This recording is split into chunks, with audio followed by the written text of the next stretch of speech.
everybody, and welcome. This is the No Code Moto Podcast coming to you good, from thanks. sunny Santa Cruz, California. There you go. That's still a podcast? Shots fired.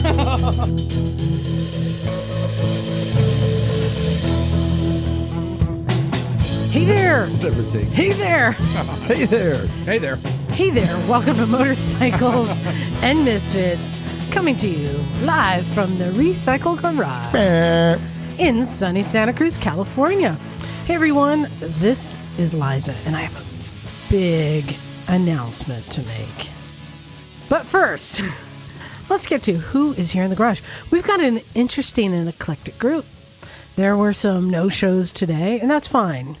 Emma and Bagel had things they're doing. I said, you know what, go ahead and take the day off. They were going to Zoom in. I said, you don't need to. We've got a heavy hitter joining us tonight. But first, we've got running the board, Stumpy John. Hey, everybody. Stumpy John here, king of the scooters. Should see me riding around town. The scooter tug. Fat man on a fat scooter. You even took your wife for a ride. I did. She liked it. Nice. Yeah, I it mean, was we're great. talking about the scooter, right? Yeah. Okay. Also joining us, it's Naked Jim. Hey, what's happening? Glad to be here. Yeah, I made it. Emma may not have. We were fortunate enough last night to see Mike Beck and the Bohemian Saints play in Carmel by the Sea at the American Legion Hall. And it was a hoot.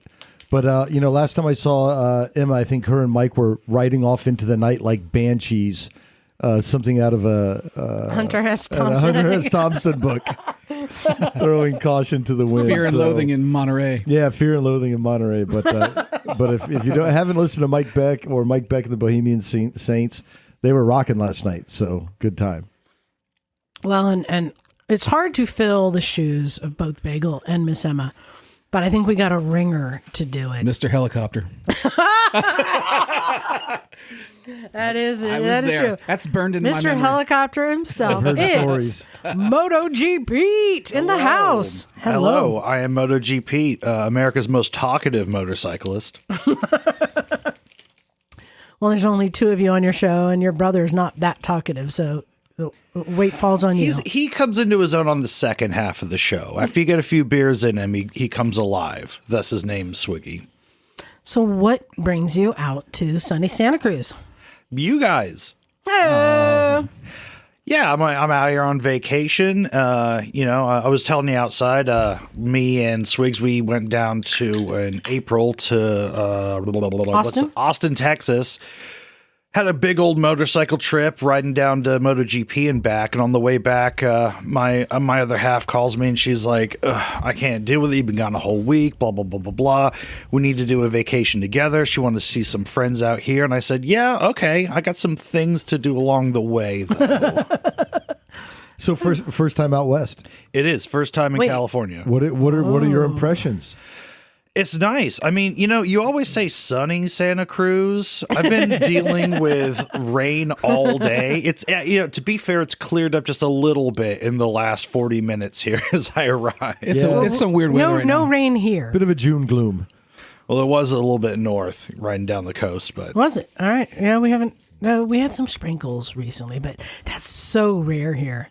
But no, our lakes and rivers are full. We've had our allotment for about the last 7 years. It's a gushing. well, we do get 300 days of sunshine in northern Colorado. So Colorado weather's no joke. We almost died multiple times, like in a day. He kept trying to kill us.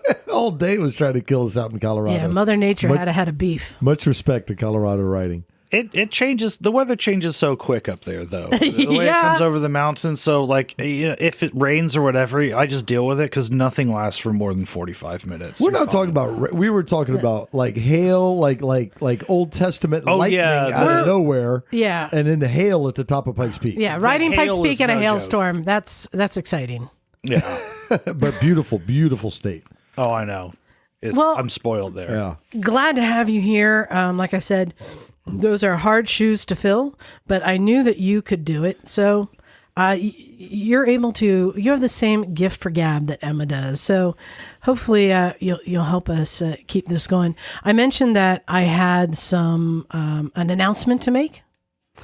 And I'm feeling like, I don't want to, I'm not going to say I have any regrets or anything, but I will say that I sold 2 bikes yesterday. And I'm feeling a little bit of a hole, I think. What bikes did you sell? So I sold not 1, but 2 KLRs. Because you know what? They're best in pairs, I think. I had that one that I brought back from South Dakota that I was putting out the word that I wanted to sell it.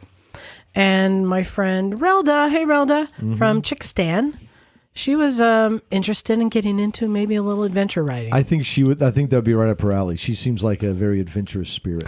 So I said, well, why don't you come down next weekend and I'll take you out for a ride. You can try it.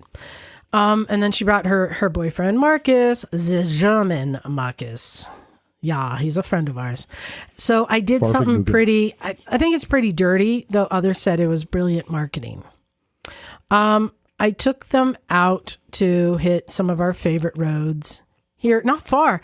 And as I said, we're never going to be like more than 20 minutes from home. It's like, we're not going far. But first, we're going to stop and get some sausage, that Corralitas sausage.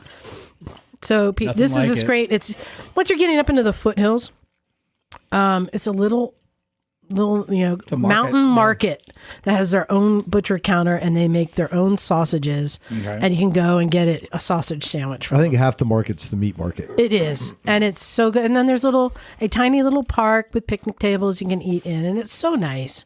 But it's so fun because you kind of get the local flair, and then you get all these like there was car clubs, you get motorcyclists, you get everyone there. There was Alfa Romeo car club came by. Oh, right on. Yeah, cool. And BMWs.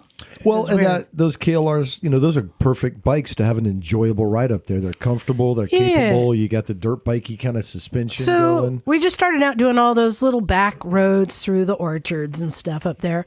And then I took them up to our secret dirt riding spot up in the mountains that we sometimes go to. And you can go, you have them plentiful in northern Colorado where you get these fire trails that you can go ride. We did that one. Is it like Rampart or something like that? Rampart. Yeah. Like that's where we almost died in a lightning storm. But we don't have that many here. And so, but there is one.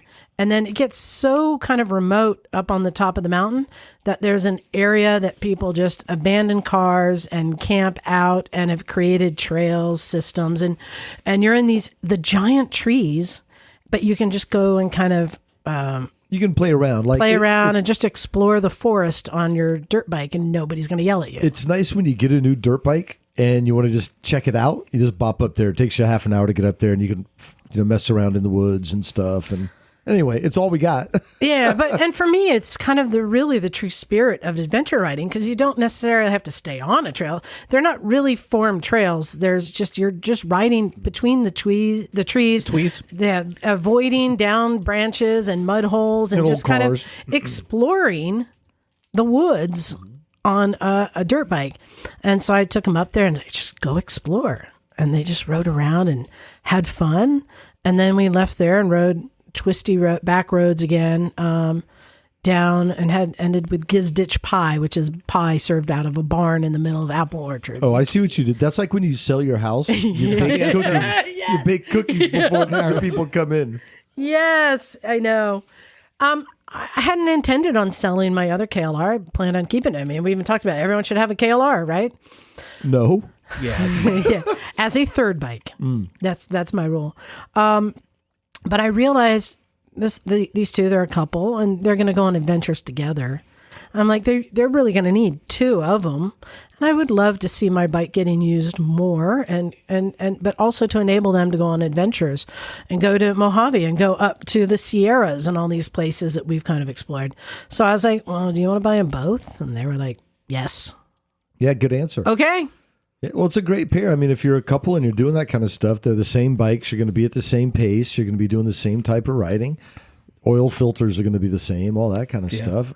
And exactly. they are, as dad bod as they are, as we say all the time, super versatile bikes. So I think it'd be great for them to pick them up. And then you could buy a different color KLR. Okay, so I've got a hard disagree here. Okay. Uh-oh. Let's hear it. Okay, so Third bike, I said. no, I'm talking about this couple buying the same, each having the same bike. Yeah. So I ride mostly with my brother and now with my partner Claire, and I don't know. This is just me, but the people that I ride with, we're super close, we're super trusting, and it's just constant bike swapping. Yeah. If like me and Swigs or me and Claire had the same motorcycle, you can't really bike swap. For when we do big road trips, it's like, okay, I'll do 200 miles on my bike, then 200 miles on yours, whatever. Or, hey, we just rode this canyon, in one direction on these bikes. Let's swap and come the other way. And, if they're I don't know, I can't imagine having the same bike. But again, whenever I buy like a bike, for example, I like consult Claire or Swigs because I'm like, hey, what haven't we done yet? What kind of bike? What brand of bike? What's engine? What haven't we done? So we're always kind of going like, well, this might be my second or third choice of my next bike to buy, but like, what fills a gap that we haven't done yet? So when you buy two of the same, missed opportunities. So I'm going to hard disagree with you there. Okay. Because I think that, and especially with a bike like a KLR, it's more fun to ride with somebody on the same bike. That's why you have Grom groups and Ruckus groups and, KLRs. When you're riding with someone on the same bike, you're riding the same pace, or the same kind of terrain, same speeds. And as a couple who are maintaining them, as you said, same parts, you can swap parts if you need. Just low maintenance. It's easy. But, John and I, we ride our KLRs together, and Jim and I would ride our CRFs together, I think it works better. But again, when you see these groups of people on mopeds or on BMWs. And I think the closeness that you enjoy, you're fortunate to have with your crew, it's hard because I know most of us don't like to swap our bikes. Most of us, you kind of have this little bond, and it's your bike. And I know when I ride, because Liza's like, "Take my bike." You're always like that. And I'm like, I don't. I like my bike. So I think it gets to be a very personal choice. Yeah. Fair enough. And depends on what else they have in the garage. Here's the other thing: you kind of go the partner swapping method. We're going to go with Liza's more Mormon roots. And say, just have a bunch of bikes. yes. And just pull whichever one out suits you that day. Have them all. But if they have a couple of, let's say they had a couple of other bikes. This couple does. They've got the Bonneville and the Harley and other stuff too. Yeah, so they have a bit of a quiver to choose from. But I guess, I don't know how much adventure riding they're doing. But if they want to do a little bit of adventure riding and break into it, again, it's a great bike. Yeah, they were talking about signing up for like some of Matt's Breaking Away Adventures, that kind of stuff. That. It's not just the parts; it's also like just learning how to like chain adjustments. How do you do the chain adjustments? Same on both bikes. How do you take the skid plate off? Same on both bikes. That kind of. I'd imagine that'd be helpful. If you're going off road, I can see your point a lot more because that is kind of more important to have the bond with your specific bike. And I don't know if they're different years and they've got different history. I don't know. One might need the forks redone and the other one's real solid, and it's good to know what your bike does well, and it's good to know what your bike doesn't do well when you're off-road like that. And as we're talking relationships, maybe we get back to the thing where you don't marry it. You're not marrying the bike, so they get them and they ride them and they get a feel for more like off-roading or dirt bike, whatever they end up doing. Then they sell it and buy something that's more suited to their personality or something. I think also what I've learned, we swapped bikes the other week, and I hopped on his KLR. His handlebars are set up different, or I'll get on Jim's dirt bike and ride it, which is a great, amazing bike, but I hate his seat. It's like each person can kit the bike to them. And just even little things, especially when you're riding dirt, where your levers are can be a big difference, Yeah. But I'm just glad it's going to go and help them go explore and have new adventures. But that creates a problem for me. Yeah. You do have a problem now. I have a problem where I have a hole to fill. I feel like a KLR-sized hole in your heart. So, all right, Pete. Can only be fixed by another KLR. Okay. This is my first world problem. Okay. I cannot think of a single bike I need or want at this time, but I have the space in my garage and I have the money to buy it. Now, here's my criteria. all of my bikes have to serve a different kind of function. Right. Or what I say is, if I'm going to go for a ride, which is usually going to be dirt biking, or into the hills, kind of doing, curvy hills, or some long distance thing going down to LA or something, right? I cannot think of a single bike that I would choose before any of the bikes I currently have. So I have my 690 Enduro for the dirt. I got my Africa Twin for a long distance, and I have my 990 SMT that's like a sport bike for me. I cannot think of any bike that I would choose before one of those three.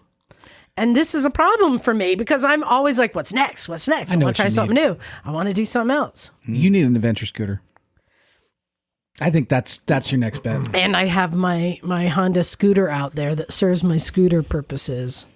That Elite 250 sexy. It's hard to beat. It really is. walking through the garage. That's the one that caught my eye. Oh, really? But I'm a sick fuck. So. It's only got like 2,000 miles on it. Maybe 3,000 now. Jeez. It might be for sale if you make the right price. I got it out of a museum with 850 miles on it. Well, I was out of Jameson, huh? Yeah. I would say it's you should let me just ride it back to San Francisco tonight. I'll drop it back off on Tuesday. I would say that's probably your least likely bike you would sell. It's the one I use the most. Yeah. I use it for around town all the time. But like bikes that have been on my list, I said, well, okay, maybe it's time to get a Bonneville. It's been on my list, and I thought I'm never going to choose the Bonneville over one of the other bikes, right? Okay, I was saying, VMAX. VMAX has been on my list. That's on my list too. Right? And it's like... They're cool. So now you're when you said VMAX there, now you just sparked me. So when I think about what's on my list, right? Because my ideal number of bikes to have is 2. Let me explain. Because 2 bikes is every bike in the world, including scooters. Wait, is this a case of D-1? Well, no. Yes and no. So my thing is, I haven't done it this year. I've moved twice in the last years. Bought a new house. I got a bunch of shit going on, and I've bought like a bunch of project things. But as far as like titled on the road, I try to have 2, and I try to sell one of them every year and replace it. Okay. Because there's too many motorcycles to have. Yes. I try to only renew the registration on a bike one time, and then move. Right. Wow. It's a hard rule to stick by. I haven't done it super well, but as much as I can, that's my goal because I want to have one of everything. Jim, you've kind of been on the 2-year schedule. Yeah, not by design. Not by design, but it just works that way. Yeah.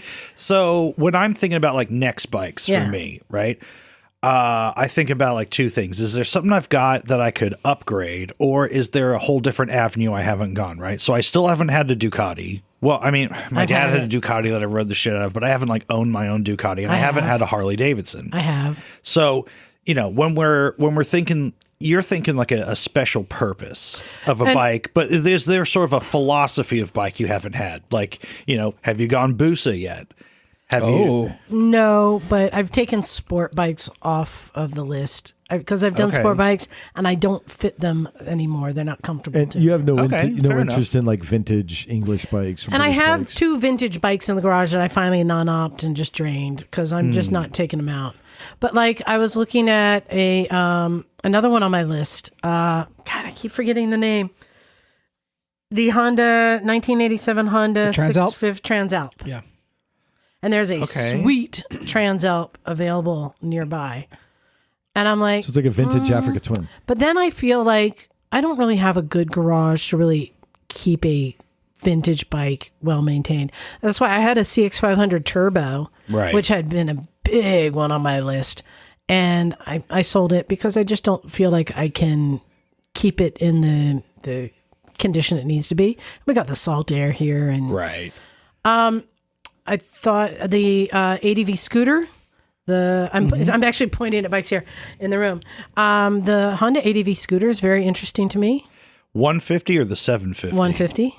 Oh, okay, now you're talking my language. Yeah. But then it would displace the Elite 250. That is fine. And then the number 1 bike on my list right now, which I think is the closest thing to the most perfect all-around bike, is an 890 Adventure.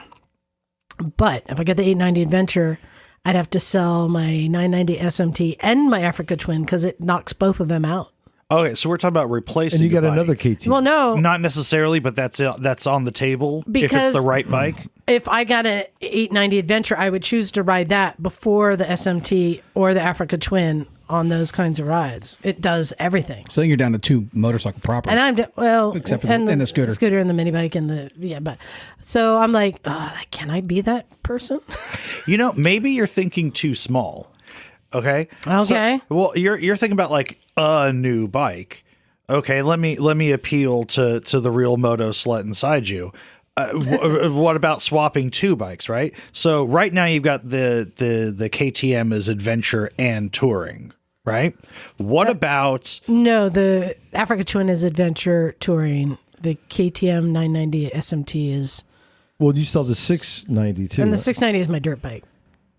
well, okay. 990 is my street touring bike. Right, but they're both kind of like a little of both. They're in all a kind of way. 3 big adventure bikes. So They're all 3 adventure bikes. Yeah, I know. Maybe something just out like something like a Honda 450 RL, and like With a huge seat, with a seat off of Winnebago. and then like the sweetest, like That's best what he has. condition, cheapest like 90s Goldwing you can find. Gold. Okay. Have you ever had a Goldwing? I haven't. So I did consider that. I'm You don't have the space for it. Goldwing.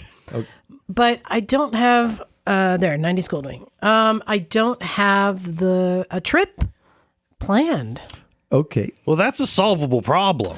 I have my vacations planned for the next 3 years already. I'm sure one of them goes through Colorado. You No, could they're all stop- out you of can ride- out of this country. Oh, okay. Yeah. I have one for you to consider. This is what I need. I need things I haven't thought. I have, and I say we go for quantity of ideas over quality. Okay, yeah, so no, throw out every hit me with crazy it. idea. But here's It's a a good one. safe space, Jim. There's no It's a bad safe ideas. space. Okay, it's a sexy bike, and I think the purpose for it, it's your around the town, but you could also ride it down to Monterey. MB5. It's a MB5. God no, it's a head turner. It's a cool looking bike. It is a cool bike. It's done cool stuff. Maybe a brand you haven't owned before, and it's high performance. Oh? It's an Indian, Oh, yeah. the FTR. Yeah. Yeah, we talked about that. I just don't Yeah, think yeah, he ergonomically pitched that. that's going to set up for you though. Yeah, it's not going to set up All right, for I've me. got 2. I'm thinking Moto Guzzi. I Yeah. support this. Yeah. Holy shit. Have you ever had a Moto Guzzi? I have not. Oh, Yeah. my God. And they're you got so lots good. of. I like that new Scrambler, the V7 Scrambler. That's what Carla was talking about. Yeah. Carla's digging that V7, See- and I'm like, get it. And one bike I would consider would be good-looking the Triumph 1200 Scrambler. Ooh, yeah, that's sexy. Or Ducati Desert Yeah, but Sled. that's the Ducati. If you could, if ergonomically the Desert Sled set up for you, that would be bitching. But the Guzzi's more unique. You know what was the other one you just mentioned? The Triumph. Yeah, that's still Scrambler? similar to that's similar to the Africa Twin kind of the other bikes No, it's you've not. got. You know what I'm saying? It's still a big adventure-y kind of bike. No, it's a not. I put it in the same street kind of bike. All right. category. Let's splice 2 ideas together here. So Moto Guzzi, and then Yeah. going back to Let me like look the it up. Goldwing thing. This is a very unexpected, super weird fetishist Moto Guzzi, the MGX21 Flying Fortress. Oh, As a big, Oh, God, you no. get a bagger, you get a fucking weird fetish machine, and I'll tell you, it's a pleasure to ride. There's power everywhere. I know it's a 1400. It feels like a 2-liter bike. It is big, comfy, and weird, and nice to ride. It's a conversation piece if you want it. If you don't want to have any gas station conversations, don't worry, because no one's going to approach you. It's just too weird looking. It is the conversation bike that no one wants to have a conversation about. I'm gonna say hard pass. all right. What about? No fun. Only because it's a long distance touring bike, and I don't really have any long distance trips, and I have bikes that will do those trips that I don't have planned already. Okay. The Africa Twin and the SMT. I rode the SMT cross country already to Vintage Days one year. Right. Okay, so what about? I'm going to go to the other direction. Okay. Royal Enfield, Himalayan. Different, weird, slow. I don't think I would appreciate it when I have KTMs. Yeah, but it's I like think is the problem. that's the replacement for the KLR though. It's got the same sort of power profile and. I think I would go with I found a VMAX. Now that you're looking all over the room, I'm pointing to it. Like, yeah, there's VMAX. I can see one right it's there.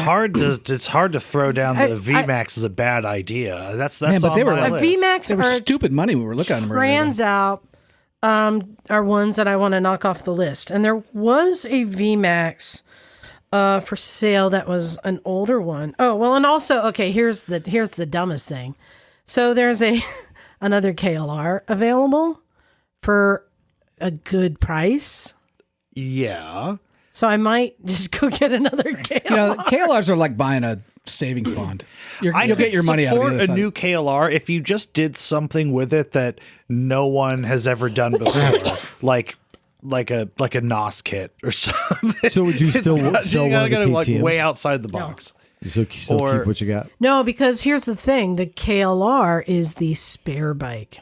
As John will attest, when starts. any one of the bikes doesn't, if my dirt bike isn't running right or my Africa Twin or anything, the KLR is the backup. The KLR is the backup for anything. It's the bike you loan to somebody. It's the bike you list on Twisted Road. It's the spare bike. Okay, now I completely sympathize, but this conversation went from I like bikes that do specific things to I just want another everything bike. I know. That's True. So how come practical. how come electric bikes aren't in the conversation? Because they depreciate so quick. If you're not using them daily, it's not a good investment. All right. So check this out. Tell me why I shouldn't get this. Trike. 1999 VMAX for $2,500. Is this a Gen 1 or Gen 2 here? I love I think the it's yellow. Gen 1. It's hard to tell. I think this is Gen 2. Well, what year is it? 99? 9. Yeah, okay. I love these. This is on my list too, and it's so great because it's just such a stupid machine. Jim, have you ever seen a VMAX? Satisfying way. Oh yeah. Yeah. I mean, I can't remember the power numbers on these, but isn't it something like near 100 foot-pounds of torque and like It's 120 insane. horsepower? Yeah. It rides like a liter sport bike, Right. but it's a bizarre cruiser. I mean, the only downside to these I know of is that they have like a range of like 112 miles before they run out of gas. But beyond that, I mean, there's 4 very complicated carburetors. I mean, you have Emma around, so it's fine. But I mean, when these carbs fuck up, because they got that whole like double Venturi thing for like they open up that set of valves inside that join the carbs, and it's a bitch to tune them. But outside of that, if you're willing to deal with that, and if this one's pretty clean, I mean, 2,500 seems a little cheap. I know. Well, and that other KLR is only 2,700 and looks clean. I would go with the VMAX all day instead of a third KLR. I can't justify a third second the motion. KLR I second when the you motion. haven't had a VMAX. Like, what kind of crack are you smoking here? Come on, But you she- have to go VMAX. But she has no KLR right If now. there's only those 2 choices, it's the VMAX 1,000 times in a row. It's one to knock off the list and maybe own it for a little bit, like I owned the CX500 Turbo. And I said, okay. This is like Did the it. 4th time you've said VMAX since I've shown up. I think that says it all. It Like is Beetlejuice. It is. It is. It is leading. So I'll tell you the other idea I had, which I'm going to wait till next month when we are going to be at Laguna Seca for Moto America, and they're going to be doing test rides there with CF Moto. Okay, so I saw, so CF Moto was doing those test rides down in Austin. Yes. Did you see the Ibex? Oh, yes, the fake Africa Twin. Yes. Sure shit did. Every one of those CF Motos is a fake something. Yes. And I need to I need to hit up some more test rides this summer because I will tell you, walking up on all those bikes, you can tell that all the bodywork is going to disintegrate within 18 months of owning them. But, you know, everyone that rode them was like, I mean, hey, pretty good. Can't beat the price. Da da da. What's the price on this? They're think all 12. cheap. Like one of them was over 10 grand. Oh, I think the Ibex is The 12. Ibex was like 11 or 12. All the rest of them, like some were like 4.5, some were 6. They have like they make like a 300 in like 4 different flavors. It's kind of like Honda, there's a 300 motor, there's like a 400, there's a 600, there's a 7, and they may have made something as an 8. So what does that do for you though, in terms of like different bikes? The Ibex is 8. So the Ibex is the KTM 790 motor. CF Moto makes the motor for the KTM 790s. And so they put that in their own bike. Well, I'm going to agree that it shares DNA. It's the same motor. They make the motor for KTM. Okay. I mean, So they made their own bike around that motor. Okay. I mean, yeah. It's one of those times they'll tell thing. My mind is open. They might be brilliant. And, it's Chinese stuff. You'll be able to buy replacement body panels and shit off Alibaba all fucking day. Well, and that's the other thing I like to do is to experience something and really understand it. And that's why I got the Africa Twin at first, that DCT, because I wanted to understand the technology and really try it and see how it is. And I'm kind of feeling the same way with CF Motos. A lot of people are saying this is the first Chinese company that's really making high-end good stuff, and they're getting really good reviews from people. And so maybe I'll buy a CF Moto and try it out. They're making a big effort. They're sponsoring a Moto 3 and I think maybe even a Moto 2 team as well. Oh, really? Yeah, they're going for it. I mean, they're not racing any CF Moto frames or engines. They're just sponsoring teams and putting their name on the side. But hey, that's how KTM started in MotoGP as well, and now they're winning races. Yeah. So I know, first world problems. So we'll see. I think you got to go VMAX. You've said it. That's my vote. There's one other thing to consider. All right. The sexiest scooter in the world. The Honda Gyro. No. Do you still have that thing? Oh, fuck yeah. Oh, yeah. Oh, No, I ride it. I'm the, pissing off people daily in traffic with that thing. No, now I'm blanking on it. What is the sexiest scooter? The Italjet dragster. Oh, yeah. There's a new one based on If I could get an Italjet dragster. Now that's cool. I could co-sign that. Yeah. There you go. That thing's cool. What are those things running? I don't know. It's too much for a 200cc scooter, but I mean, Italjets are always too much. Anyway, that's my little problem. So we'll see. Stay tuned to see what Liza buys next. I'll probably come home with I don't know, Harley Davidson Road Glide again. As long as it doesn't arrive via Amazon in 2 days. I did have to admit that stretched ruckus on Moto Buys was very interesting. Who knows? I hope that I spend the money before I go to Vintage Days, because that could be bad to be at Vintage Days with money to burn. Oh yeah, you'll end up burn. coming home with a CL70 like Swiggy did. That's exactly right.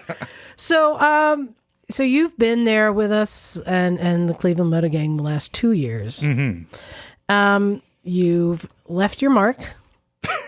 We're gonna say we still tell the stories today, and in fact, when you said, I'm doing quotes, said you took your Vespa up the hill climb.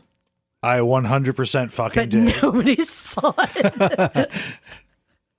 we still to this day go, I don't know. I don't know. Okay, so you've had your turn recounting the story on the show. I will freely admit I had been imbibing alcohol. You're and I 10 sheets to the wind. There's a possibility, an outside possibility I'm not a reliable narrator here, but to the best of my knowledge, I'll tell you what I remember happening. Okay. And I was right behind you the whole time. Something happened, and all of a sudden I was drunk. And Liza goes, "Hey, I found a Widowmaker." And I went, "Oh, yeah?" It's a great idea. And before I knew it, we were all riding out to like the deepest, darkest part of Mid-Ohio.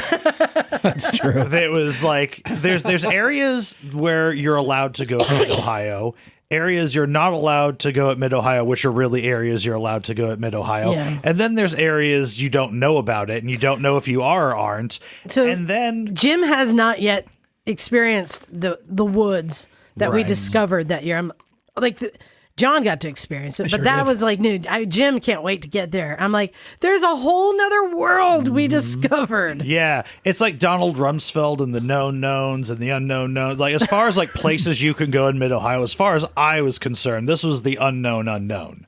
Yeah. And so we ride out to like what, like it looked like it looked like it was like kind of almost like a scenic overpass in the deep dark like recesses of Mid-Ohio.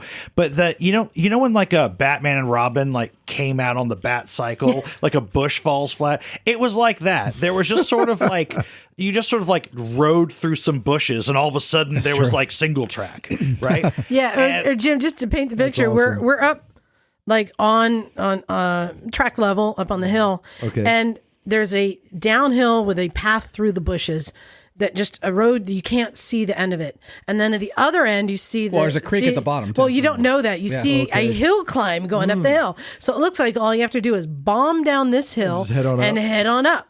Not knowing that there is a full-on creek with boulders in the middle. So we're like, look, there's a hill climb. And he's like, I'll do it. Just charge it. And he just bombs down this hill. And then we didn't hear from him or see him again for right. quite a long time. So To the you point said- where like Phil's like, I better go check. Yeah. All right, so what happened was you said go down there, and I was like, don't have to tell me twice. And so the listeners know. I mean, the story is becoming legendary. But I was on a Vespa 150, PX 150. Nice little And- scooter too. Yeah, well, it was. It was. Yeah. And so I just hit it. I was in like third gear before I knew it was happening, going downhill. And it was a much larger hill than I realized, but I wasn't about to turn back. And Not sure you could have either. it was pretty muddy. So I got about halfway down, and I was kind of judging the speed. I realized, I can't just go down here. I saw the hill on the other side, and I was like, I better go fucking fast. And then I saw the water as I got about halfway down, and I thought maybe I should try to scrub off a little speed. And then I was on the ground. And about like halfway to three quarters so of the way relate. down, I lost it completely. Me and the scooter, or half of me and half of the scooter, some percentage of me and the scooter found our way to a stop at different times. And I was like, well, I mean, I'm gonna have to work real hard to get speed, but keep this is. I don't know what percent grade you would call this, like what the angle was, but it was fucking steep. It's gnarly. So it's just two-strokes. after eating shit, you're still considering doing the hill climb. Oh yeah, You're like, this is still a great idea. oh, it was not an option. Can't to go turn back. Yeah, Can't go yeah. back. And Yeah, it would have been a hill climb either way, unless you go through the creek. So yeah, he's just disappeared down into the bushes, God. and we're waiting for something to appear. So I'm like halfway to three quarters of the way noise, down, something. and it's like, hey, I can still turn this into a W. I still think I can do this. And I also need to mention that the tires on this Vespa were beyond bald. Just no traction. Were they like 15-inch anyway? 12-inch? 10-inch wheels. 10-inch? 10-inch wheels, no traction. So I got the thing up. It wouldn't start, but I was like, I got enough hill. Let's bump start it going down. That magically worked. I got to the water and I crashed again. The motorcycle gods are like, we're going to start this thing because we want to see how this plays out. So middle of the woods, totally drunk. Vespa scratched to shit. I think one of the side covers had come off, and I was still just like, fuck you, God. I'm making it up this thing anyway. So I was getting pretty tired at this point. It was later in the day. It was like starting to get. It may have been like starting to get dark when we got back. I But think in any case, somewhere about this point, So this Phil was like, I better go check. Well, I rode down the hill too. Maybe. on Phil's little Yeah. SSR. Yeah. So the next thing I did was I sent Phil, he didn't come back, and then I sent you. That's exactly right. I'm like, just keep sending them down. this is when I started making little bargains with myself. I was like, look, if I don't ride down it and ride up it, I'm still going to get up it, right? So I was like, all right, let me try to waddle my way up this hill. So first gear, rev the shit out of it, let's go. And I'm slipping and sliding and I'm hardly getting anywhere. And then I'm like, okay, what if I like just put one foot in the footwell and I kind of like hop with the other foot and like try to push it up the hill. And eventually like I'm like on like it's like sliding and hitting my knees, but I've still got my hands on the handlebars and I'm like, this fucking Vespa is getting up this fucking hill on its own goddamn power. And I got about 3/4 of the way up the other side that way. And then I just collapsed. So you started getting tunnel vision, you know?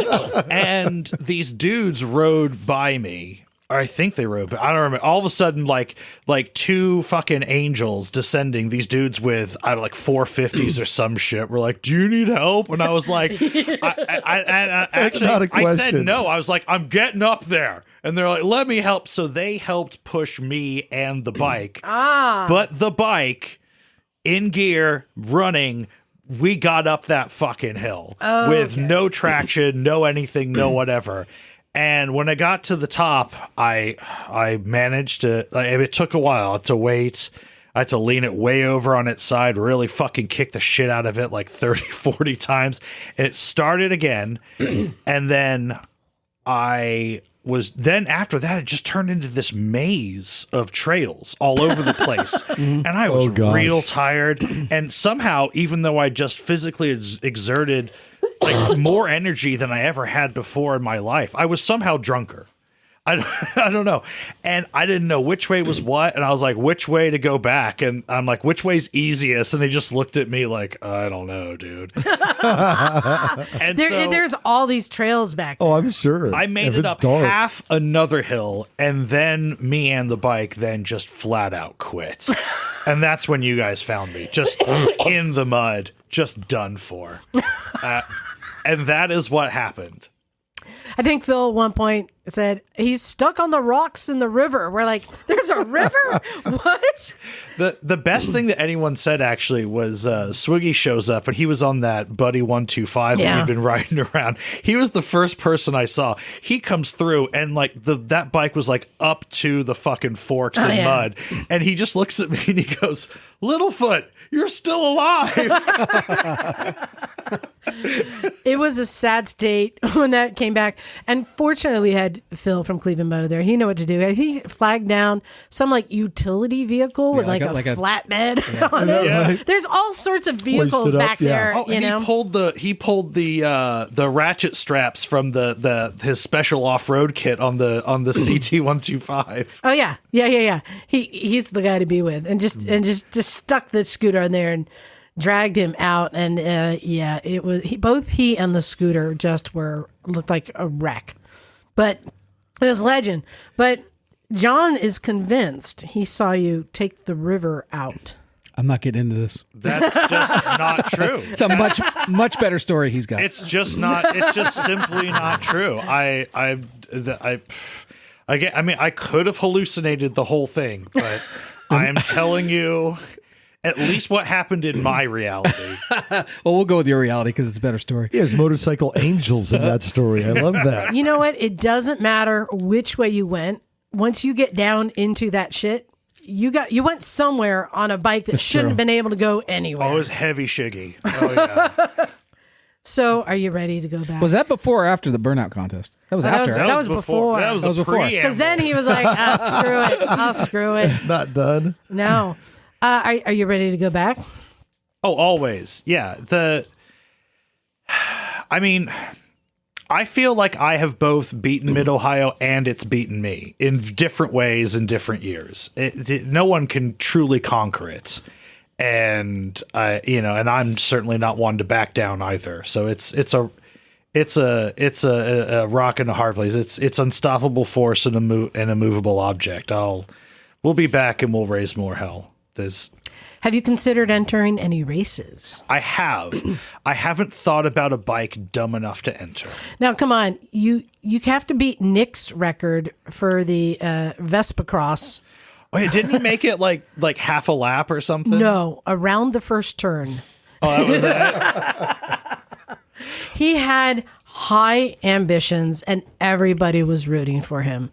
And the bike just conked out. It had a problem with the plug, I think. That is a lofty thing to enter into. It's not motocross. This was the Hare scramble? Yeah, the hare scramble. On a Vespa. And boy, it'd be great to see somebody try and tackle that again. I was actually talking with Scooter Dan about this a couple weeks ago. That Vespa is running again.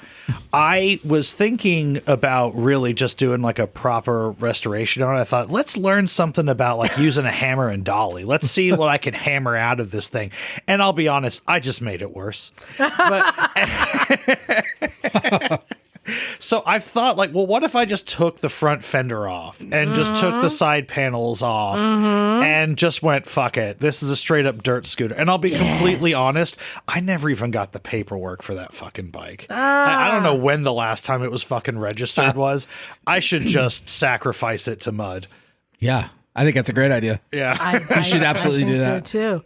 I wanted to talk a second about the Honda Gyro that you bought. Oh, yes. This is, Jim, get your phone out and look this up. Yeah, this was a very, an odd duck. very esoteric bike that even I wasn't even familiar with. But you're like, I want to find a Honda Gyro. In the vintage days, if you tell the vintage gods that this is what you're looking for, it will appear. But I think in this case, Phil found this one, right? Yeah. So I spent a lot of years growing up in Japan, and these things were omnipresent. When you think about like Japanese pizza delivery scooter, you're thinking about the Honda Gyro Canopy. So describe it to people who aren't familiar with it. It is. It has its roots as a not a Triumph, an Ariel, the Ariel 3. Oh. Some weird guy in like the north of England invented this like strange torsion bar system where you would have a three-wheeled vehicle that will tilt like a motorcycle while all three wheels stay on the ground. But the rear wheels don't tilt. The rear wheels do not tilt, but the whole body tilts. The body and the front wheel tilt. The back wheels stay on the ground. So it's a beautiful vehicle. It makes no sense in America. I only have one because it's just a strange part of my childhood. And how many cc's is it? 49. 49 cc. With a whole, like a roof. Well, is this the base model or is it the roof? Because it comes with it without. With the roof, okay. They've always made a few different flavors. They've made a bunch of different ones. There's actually one that they did sell quite a lot of in the States. That they called it like the Fox model or something, and that's just like a bare frame. So I wanted one of these. I've wanted one forever, and it's a beautiful thing. It's got like a little like parking brake on it that will lock it so it stands up when you walk away from it. Right. It's electric start and kick start. It's designed because it's a pain in the ass to have a car or motorcycle license in a lot of places in Asia. You got people that need to deliver shit and whatever. You can't only hire people with licenses. So it is the ultimate vehicle for non-two-wheeled experienced people to ride and weave in and out of traffic and deliver things at high fuel efficiency, reliability, all these. It's beautiful for where it's meant to be. It's very weird to ride, though. You have to learn how to negotiate this leaning thing. Well, it has no front end feel or back end feel. Yeah, it's you're not steering like it's weird. Yeah, I mean you do counter steer, but you have to trick yourself. It's more like a carnival ride. It's bizarre, but it's great fun. I love the shit out of it, and it's actually it's a tiny bit faster than a Honda Metropolitan. It's. So imagine this 49cc, this giant thing. We sent him into town to go pick up our pizzas. All the way into town? Oh, gosh. Oh, yeah. I got like 12 perfect pizza pizzas delivery vehicle, though. Because it had the giant pizza delivery box on the back. Yeah. Took him an hour, but yes. To be fair to me and the Gyro, when we got there, they hadn't even started making the pizzas. But so it's super weird because, like I said, it's electric and kickstart. It's got a windshield wiper with bug spray. It's got, two front lights and turn signals, kind of like almost more like car-esque than motorcycle-esque. It's, like I said, it's three-wheeled and it tilts. It is a Honda 49cc that is 4-valve fuel injected. Wow. So it's got a little extra power, actually. It's a CV or what kind of transmission? CVT, yeah. Twist and go. And it's just a weird, awesome thing. Now, again, I ride it around Greeley, Colorado. And, I was talking about this on my show, No Komodo, the other day. There it is. And it's a weird thing because even though it's got this big canopy, you are really exposed when you're riding it. I kind of noticed that people can read your body language when you're riding it more than just on a regular bike. It's kind of like when we did the helicopter ride without the doors. Yeah. Yeah. Yes. Yeah, so like people really see it. So as I've gotten more confident riding this thing that tops out at 36 miles an hour, people kind of see me riding it and they're getting less angry. And now I'd say more than half of people are just delighted to see it. And because it's so unusual, I think a lot of people think I work for the city or something. You look like a meter maid. Collecting quarters. or like, I'm going around just like checking like city irrigation systems or something. I don't know what they think, Good but idea. it's weird. So yeah, I'm Well, thinking is it about putting some like city logo stickers on the side of Oh, it. you need a flashing Yeah, light. get the little yellow light on top. Oh, yeah. I just gave one. Just to try to Emily. pull people over. Yeah. Oh yeah, start giving tickets. Why not? Yeah, if you So, pay yeah, cash today, it's weird. cheaper. So the first year we went to AMA, there was a guy there that sells them, the old 2-stroke Yeah. versions. And I was like, that's pretty good. And I had some money to burn, but I was like, I really want the canopy. I really want it. And then lo and behold, I don't know, like 2 months before Vintage Days last year, Phil sends me, because he knew I wanted one. And if you want something fucking weird, Yeah, send Phil Phil will an find it. email. Yep. It might be 6 months, but he'll finally go, all right, here it is, you sick fuck. I found one for you. And it was way too much money, but I had to have it.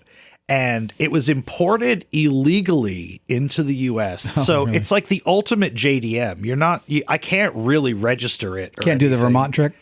No, it's not in the system.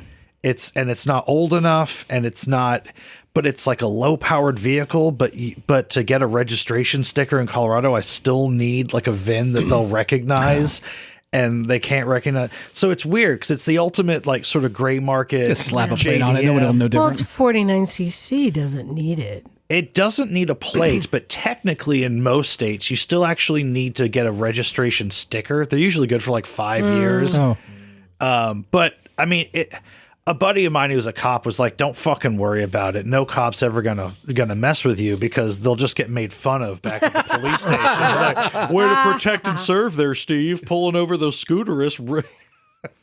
So talking about like weird bikes that you can get at Vintage Days, what's next on your list? What's next on my list? I mean, well, you saw that stupid Lambretta that I brought. That is undergoing. Lambretta over there, tan in the corner, right above your eyes.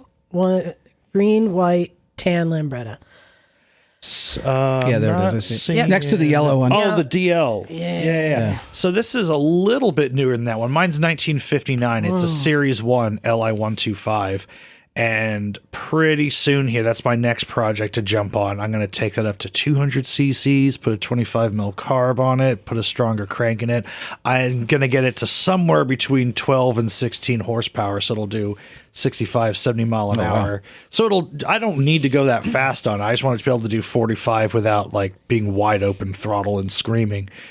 But after that, after I get rid of some things, I kind of want to upgrade my 78 Goldwing to just like the next newest one and move through all of them.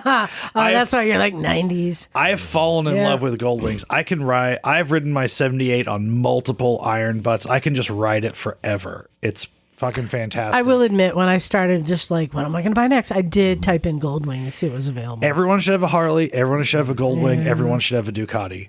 Yeah, I've done the Ducati and the Gold and the Harley. But Goldwing, yeah, it's up there. So something that's not a scooter, something that's not another Goldwing, just a different version of something that I've had. I am what?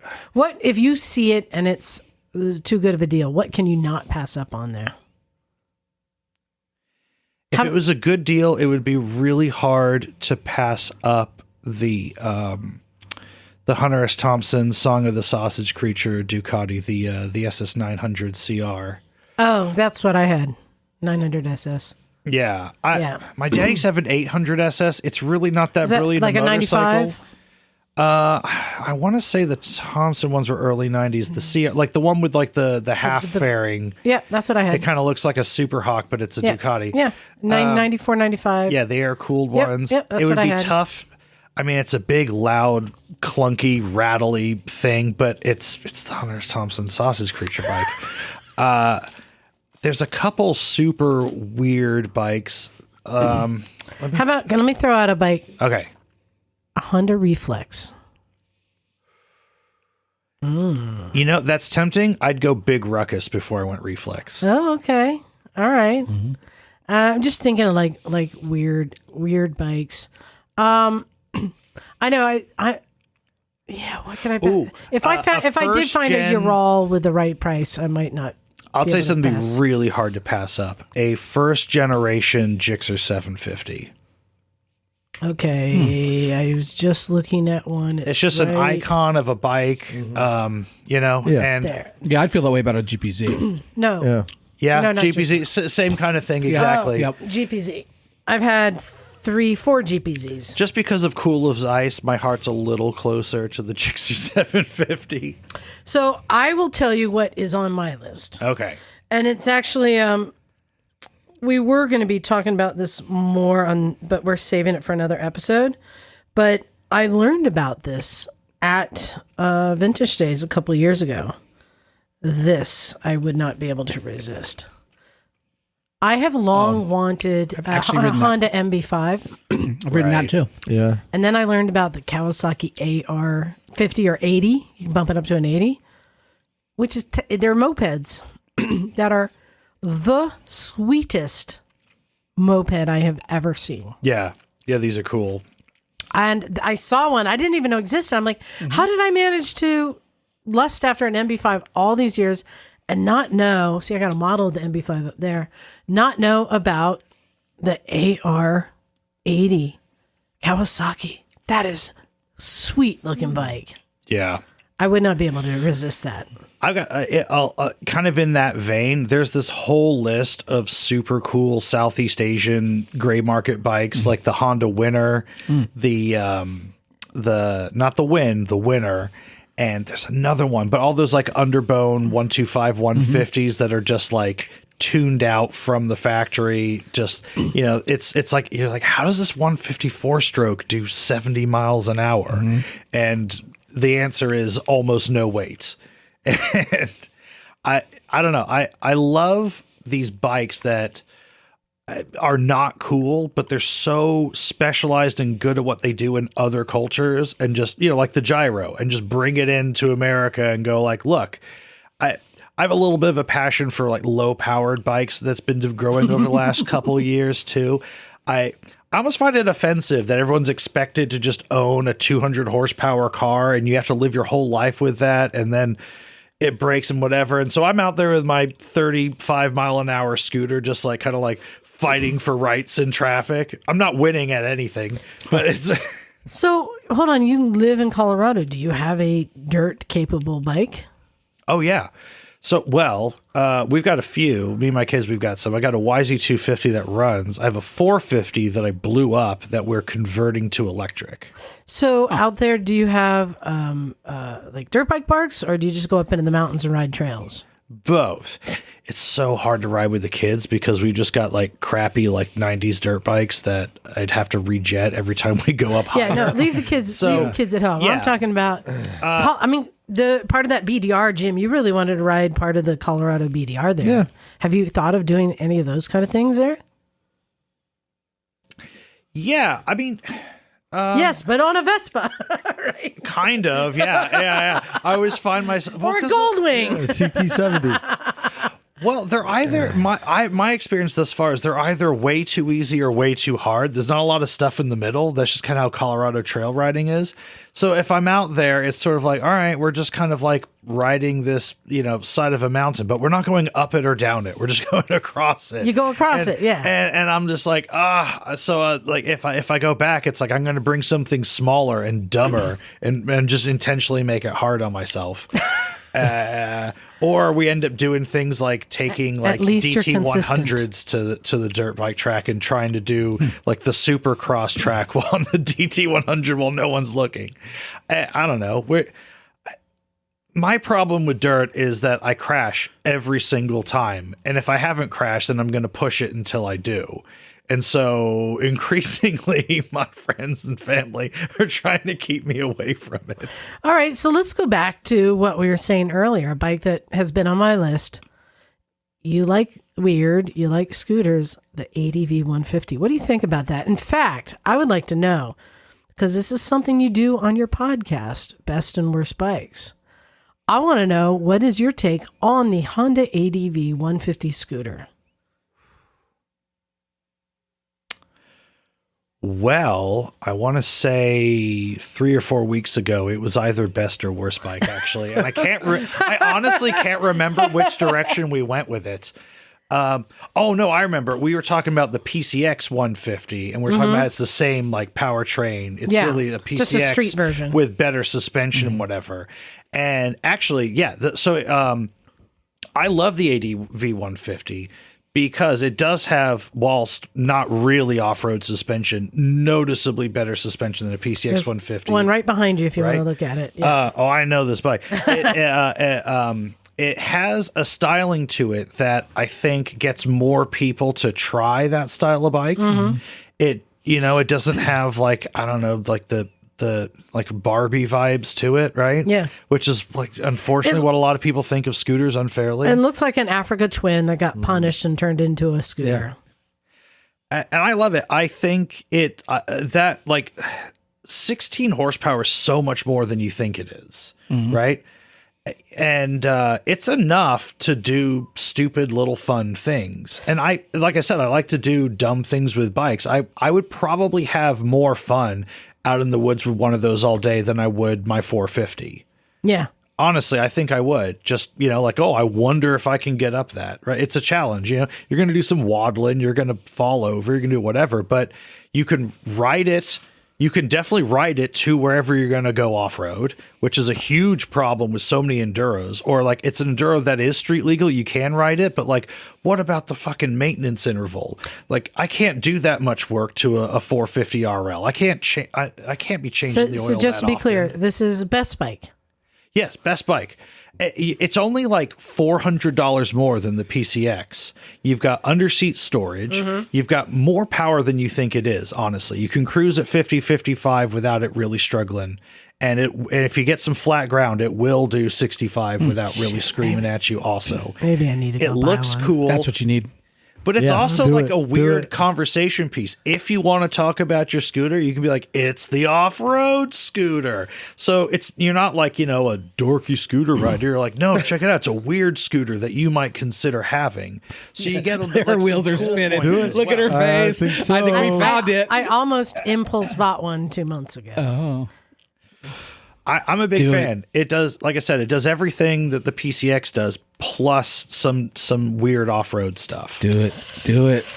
All right, Jim and John, this is your opportunity. You get to name a bike, any bike or scooter or moped at all, and get his decision. Is it the best bike or the worst bike? All right, I got ever? one.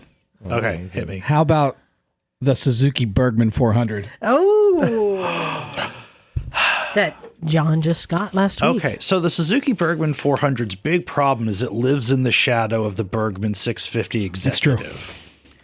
Now, at Nokomoto, we famously love the Bergman 650 Executive because it's a bizarre motorcycle scooter thing that really shouldn't exist. Exactly. Yeah, it's a yacht. Even the 400, it is a yacht. Yeah. on land. Yeah, I rode one down at MotoGP one year, and it is bizarre. It's basically got like the, remember Volkswagen when they started putting CVTs in their cars, and they invented the Tiptronic transmission, which is just presets of the ratios on the CVT. Right. The Bergman 650 Executive has that. So you can pretend it's manual even though it's a CVT, right. which is dumb. I guess it's only there so whoever's riding it can be like, well, it's a good thing I'm here because if we left the CVT to its own devices, it'd fuck shit up. It's a good thing I'm operating this.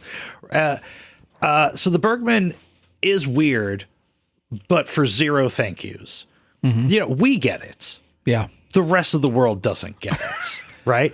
I'll be honest, I've never had a lot of huge respect because I just think it's too big of a scooter. What's the point? Point of a scooter is to be something small and nimble. Yeah, it was a pointless arms race.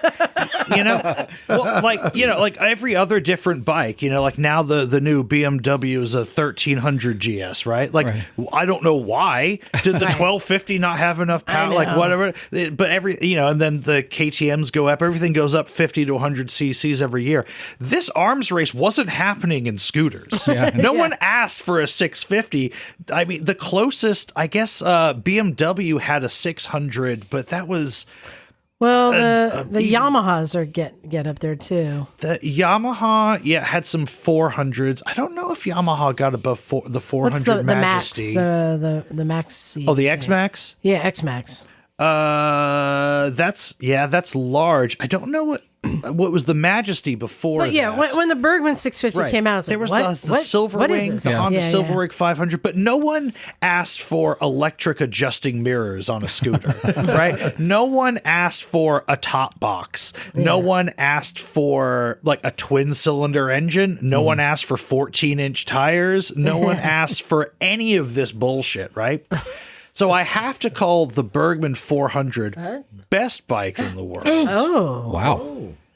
Well, because all these things on the Bergman 650 Executive are hilarious and awesome to us, but ultimately pointless. Right. A Bergman 400 fucking moves way faster than you think it's going to. It got me to 90 on the freeway, and I'm like, whoa. The 650 is not appreciably faster in reality. It's really not. And honestly, when you put them side by side, they really don't look a lot different. All you're sacrificing is things like the electric adjustable windshield. Not needed. Like part of the beauty of scooters is the simplicity. Right. Yeah. And whilst it will always have a soft spot in my heart, the Bergman 400 is way easier to live with. Look, when your electric windshield breaks on your 650 Executive, you're never going to fix it. Who the fuck is going to fix that? Exactly. Right? What if your like weird CVT like pre-selected gear thing stops working? You're fucked.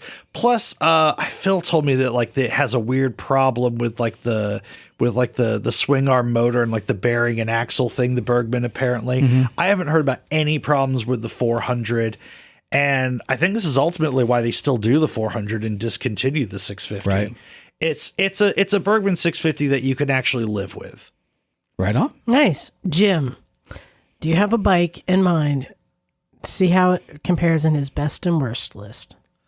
I don't know. He kind of blindsided me with this one. So best and worst. Pick any You bike could that you just want to point know at what he one thinks. of these bikes He will on the tell you wall. if it is best or worst. This is my magic power. The Honda Magna 750. The Magna 750. Oh, interesting. Little hidden gem, I think. Maybe until carburetors Is this go the bad. 45 or the 65? What, is this the Super Magna? No, that's it'd be the the 45. 1100. Right? That's what I thought. Okay, all It's a right. 750, but makes a lot of power. It does make a lot of power. Well, it's an Interceptor engine, isn't it? Yeah. Yeah. Well, it's a flavor of. Right. Yeah. It might be a different bore stroke or something, but yeah, essentially. Oh, wait, I have one in this room somewhere. I believe it is yellow. Now we're all looking. I mean, they're probably Yeah. there's a lot of toy I know, motorcycles in here. Yes. So the Magna 750, I'm gonna have to unfortunately go with worst. Ooh. And we're gonna break some hearts here, and I'm sorry. First of all, doesn't it come in like two different body styles? You've got the V45 Magna, but then there's the V45 Magna Custom. right? So there's like a kind of like a cruiser version and kind of like a one that kind of looks like a Nighthawk as well, right? They didn't have like two different body styles. Well, the Nighthawk was a different bike. I know, but The there's Nighthawk like S. I think isn't there a Magna that kind of looks like a Nighthawk? Oh, sorry. Somebody did mute. Yeah. No, I just know about the big cruiser.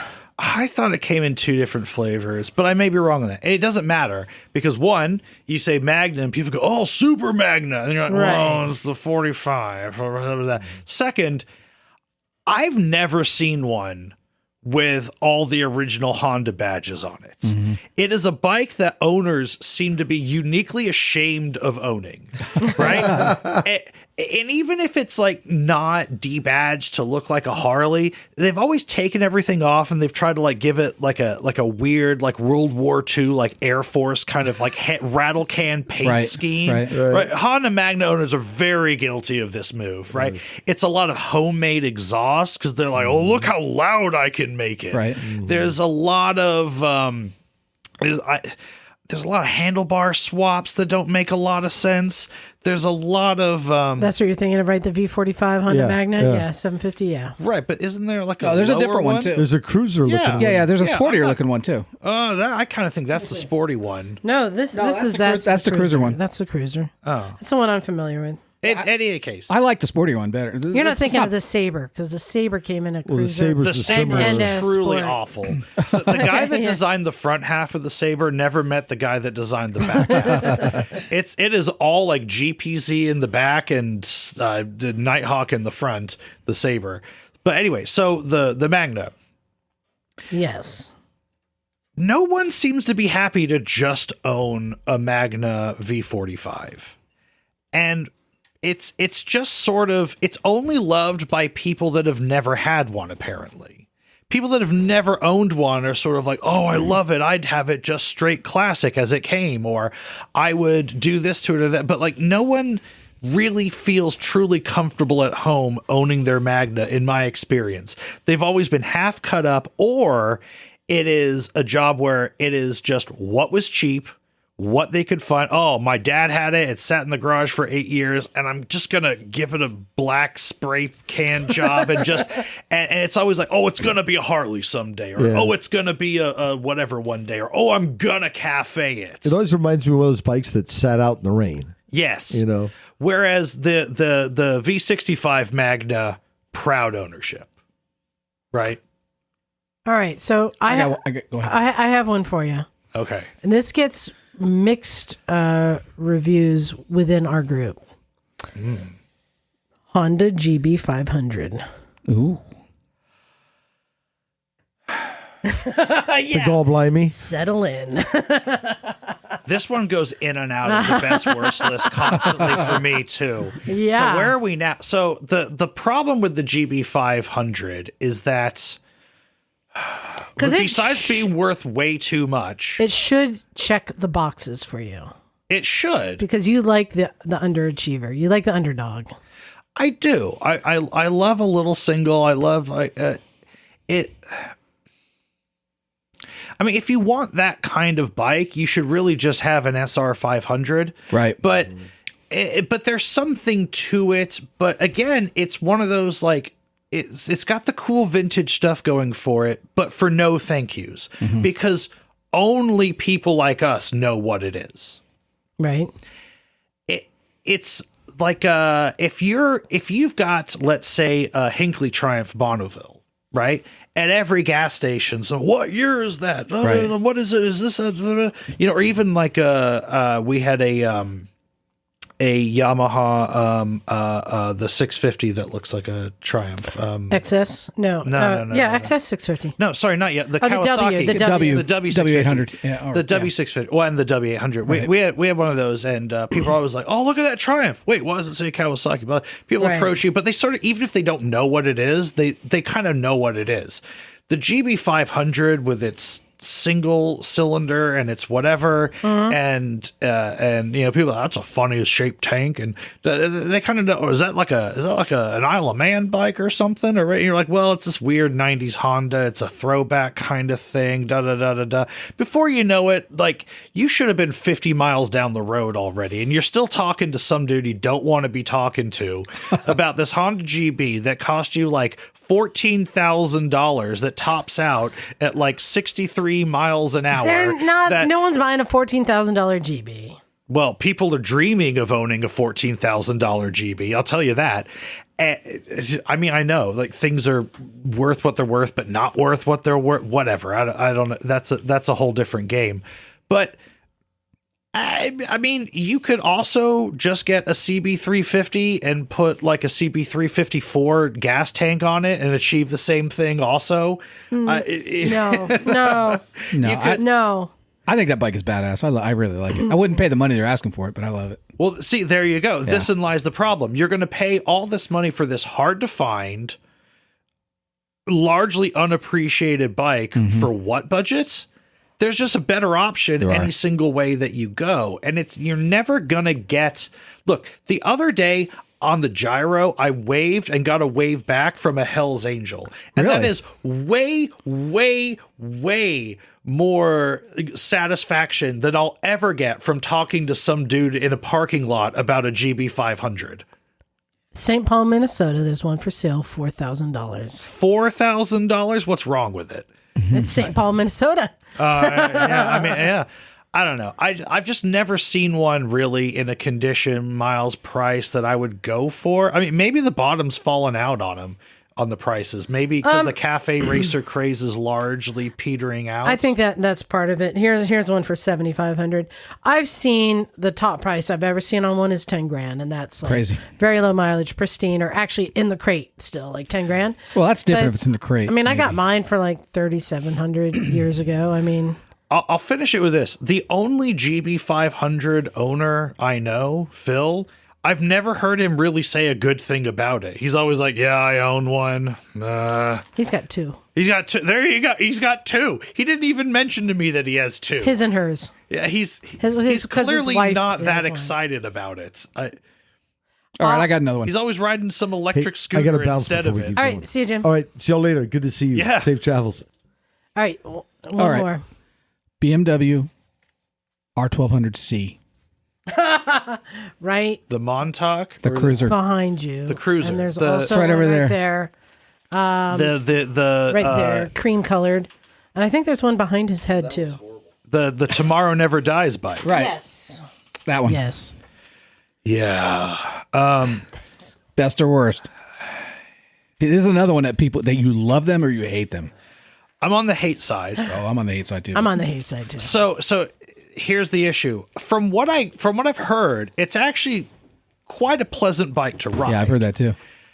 The issue is, so BMW, it's butt-ass ugly, talk about specializing and air-cooled this and boxer twin that, but really BMW specializes in uncomfortable styling. And this is the apex of that mountain, right?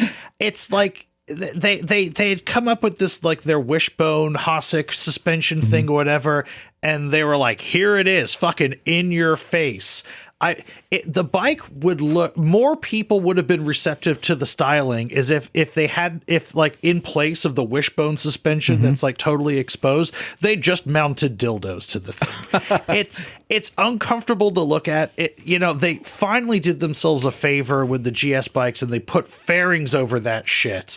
Honda did the same thing with the newer Goldwings, but it's not just that. It's this Bavarian bike, right? BMW, the Bavarian motorcycle company. That's like saying like the Kentucky motorcycle company. But people, BMW, it's sophisticated. It's fucking Bavaria.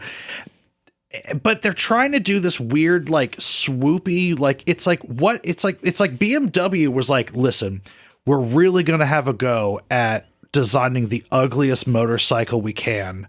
But what if we bring in some people from Victory to help us out? Yeah. That's what it looks like. And I just can't deal with it. Yeah. I can't deal. On top of that, they made a 700 version called the Montauk. Oof. which is, I know, why Even give worse. it this weird, like, New England-y, like That was a boxer tie-in? or a 700? I believe still a boxer, but it may not have been. But there was a baby one. Yeah. That is just as uncomfortable. You like the R18? The big one they just did, the 1600? No. Yeah, I know. It's better than the 1200C, I think. It is. Yeah. It is. But I mean, oh God, have you heard the name of the newest flavor? No. It's called the oh my gosh, we were just talking about this on the shows. Fruity Pebbles. I mean, it might as well be. If you just go on the BMW website, it's there, and it has the dumbest name ever. It's like Rock something. It's not the Rockster, which is another uncomfortable motorcycle they made, but it's sort of like that in terms of the name. But it's not. It's basically just a bagger R18, and they don't. And when I looked at it, they didn't even have like actual pictures of the bike. They just had like pencil drawings of it. It was a pathetic effort. BMW's strength is not in cruisers. Stop. It's like Honda keeps trying to sell us automatic transmissions to no real end. Why does BMW keep trying to sell us baggers and cruisers? To what end? It's not what you're good at. The latest BMW Cruiser is a very nice bike. They did it right this Which time. one is that?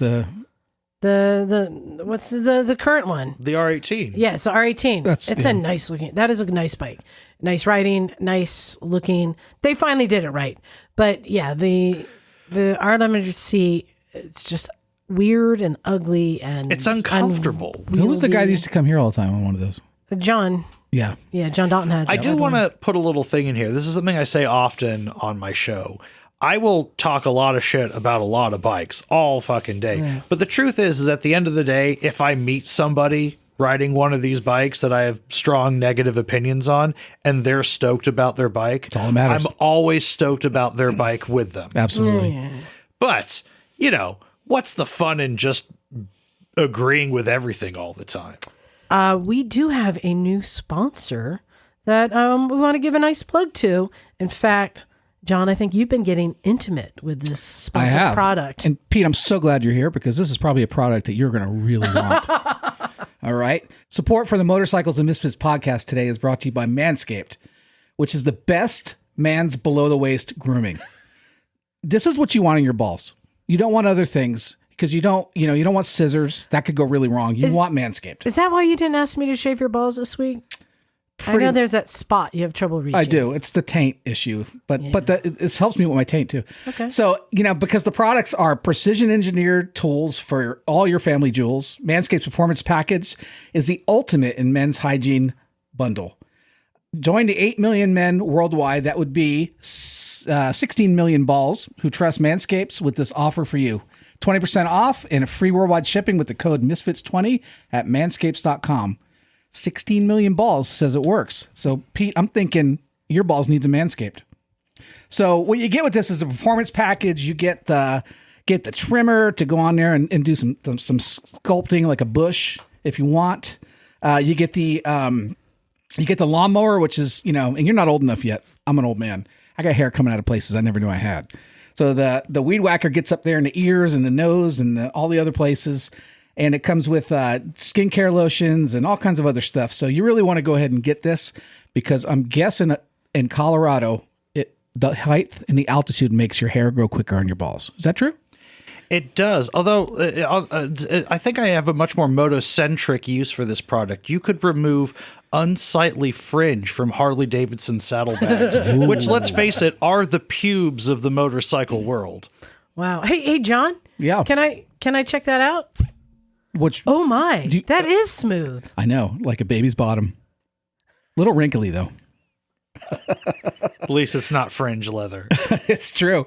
So everybody, here's what you need to do. Get your 20% off and your free shipping with this code MISFITS20 at manscapes.com. 20% off with free shipping. And don't forget the code MISFITS20 and unlock your confidence. Your lady or your man will love you for it. And always use the right tools for the right job. That's what we do here in the garage. Hey, let me help you out there. Good job, John. I aim to please. So I want to pivot for our last segment. I want to just just something that's been on my mind. Something that I read on one of the Facebook groups I'm in. Now I just keep seeing the R1200Cs around the room. There's another one down there. And it kind of bothered me. And it's not anything that I'm dealing with, but something that is happening more and more in the country. And I don't know if you're exposed to it yet either. A few months ago, we talked about theft prevention. We had a woman on whose bike was stolen. I've been following the New York motorcycle group since there's so much going on in motorcycle, violating motorcyclist rights with checkpoints and so many bikes being stolen and so many electric bikes being ridden where they shouldn't. I mean, there's so much going on. So I follow that. I'm in one of the groups there. And somebody had posted like yesterday or the day before, and they said, so my scooter was stolen, and fortunately I had an AirTag on it, and we were able to track to where it was. And what we ended up doing is talking to the guy who had it, and he said that but did not confront him, but just like, hey, that's a cool bike, and would you be willing to sell it or something kind of thing. I don't remember if he had it listed for sale. They found it, but anyway. He was offering this bike for sale, the scooter. So they went over there and did a little sting operation themselves and managed to get the bike back and recorded everything with them. And then went to the police and went like, here you go, serving it up on a platter. Bike was stolen. This is a dude who keeps stealing people's bikes. Here's his image, his name, his address. Here's everything. And they said, yeah, we don't have time to deal with this. It's just a scooter. Right. And this person was like, what? Like, and I felt bad for them. So what? It has to be a $20,000, motorcycle for somebody to care? Because here's the thing. That may be, and I don't know the value of the scooter. Let's say it's a $2,000 scooter. Even if it's a $500 scooter. How many $500 scooters does that guy need to steal before it's over $20,000 that he's stolen, right? So what's it matter if he's stolen, 20 scooters or one motorcycle? This is somebody who's going to keep repeating. Yeah. It doesn't matter about the value. Also, to the person who owns that vehicle, it doesn't matter what the value is. That is their transportation.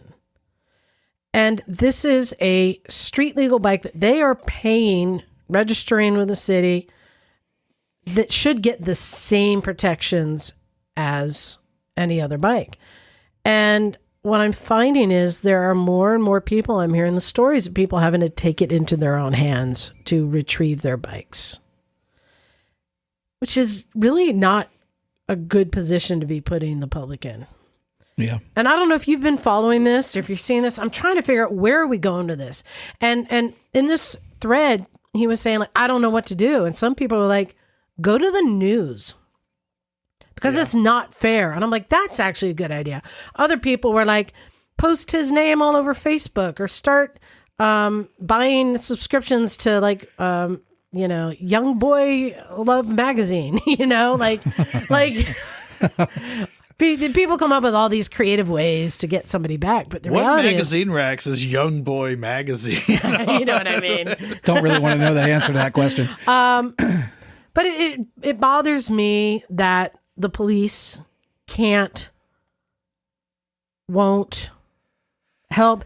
And in the case of, Jenya, who was on our show, they wouldn't go into the homeless encampment to look for it. And when I actually did call a friend who's a police officer to find out what is the protocol, like what should the police do? He goes, well, even if we go into the camp, we can't pull up any tarps. We can't move things to look for it. Even if you have an Apple tag that says it's here, we don't have the right to go and search through people's belongings for it.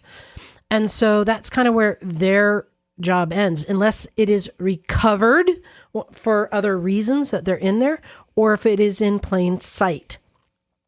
So it brings up, this whole situation that's happening more and more.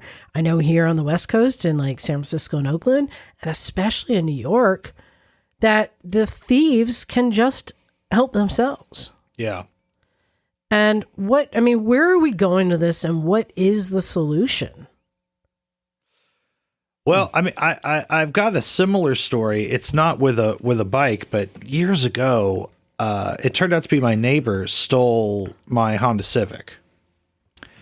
And I called the police, made a report, and whatever. And it was the normal shit that you're going to get. Like, all right, we'll take that into consideration, blah, blah, blah. Really, all you're doing is creating a police report. And then when they find, people with vehicles that seem suspicious, they will run numbers as they find them. But they're not out there looking for your car or your bike. I went all day around apartment complexes in the town I was in until I found my car. And then I called the police and I said, hey, I found my car. It's here. I could just take it, but the person who stole it doesn't know I found it. I'm going to come back to it. They're going to come back to it. Mm-hmm. Can you put a cop here to catch that person? And they said, oh, we don't really do that. Yeah. So it's not even just that it was a scooter. It was just the fact that with these things, the police can't be bothered in general. Well, there is some laws about. I understand why they couldn't uncover things because you got to have a search warrant to do that kind of stuff. This is a parking lot. I know, but also in some cases, it's not worth the police lives because to go into an area where there's known, like maybe meth labs or something, they are putting themselves at risk of gunfire. Right. To go retrieve somebody's scooter. I kind of understand. Right. They're going into a known risk area. It's not worth risking their lives. I get it. But I'm just saying this situation is getting worse and worse. And a lot of people do is, just have full insurance coverage and you just claim the insurance. No, you won't get your full value. Well, you won't get your full value, and it's also going to take forever and a day to resolve it. Yeah. The only thing that I've seen people do, so Swigs used to, before he bought a house recently, had tons of motorcycles stolen. He had a WR450 stolen. He had a Vespa stolen. He had an electric bike stolen. And one day we were recording the podcast. While we were recording the podcast at his apartment, someone came and with a screwdriver bashed in the ignition of both of our bikes, his Aprilia and my Super Hawk, and tried to make off with them. Oh, jeez. And we must have disturbed him or something as we came out because the bikes were moved and both the ignitions were trashed, but the bikes were still there, thank God. The only thing that saved him was that his bike, his W650, his Aprilia, and my Super Hawk were all chained together. Mm-hmm. And that must have created that last little obstacle. So the only thing I've seen in person, like, from my own experience, be effective is if it's a known sketchy area or you're not totally comfortable with your bike wherever it is, you have to double or triple up your locks. Right. Because, the odds that, if it's a professional bike thief, you're screwed. They're just going to get your bike. Right. But if it's more of an opportunist, they may have bolt cutters. But if you've got something and something else, it takes them more time or whatever. And it's really just about time and how comfortable and how much time they want to spend breaking those locks. Because we've all seen the YouTube videos of like, oh, we're going to put a lock on this bike, hidden camera on the street. And then we're going to have the owner go up and cut the lock off and see if anybody walking by says anything. And they don't.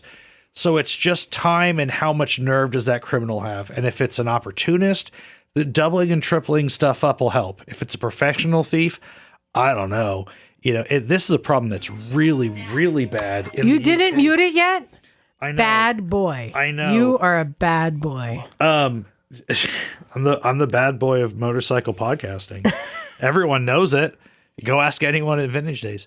So that's just really my take is that I don't know anything besides doubling or tripling methods. And as far as the community goes, I mean, maybe if if you're in an apartment complex or something and you're like, okay, I paid for the covered parking and whatever, and there's supposedly cameras on my shit, maybe try to find someone else that, lives there and, double up your bikes, save a little bit on your parking and try to chain your bikes together or do something like that to just make it a little bit harder. You can both have the key to it if it's someone that you're talking about prevention. Live with and you trust.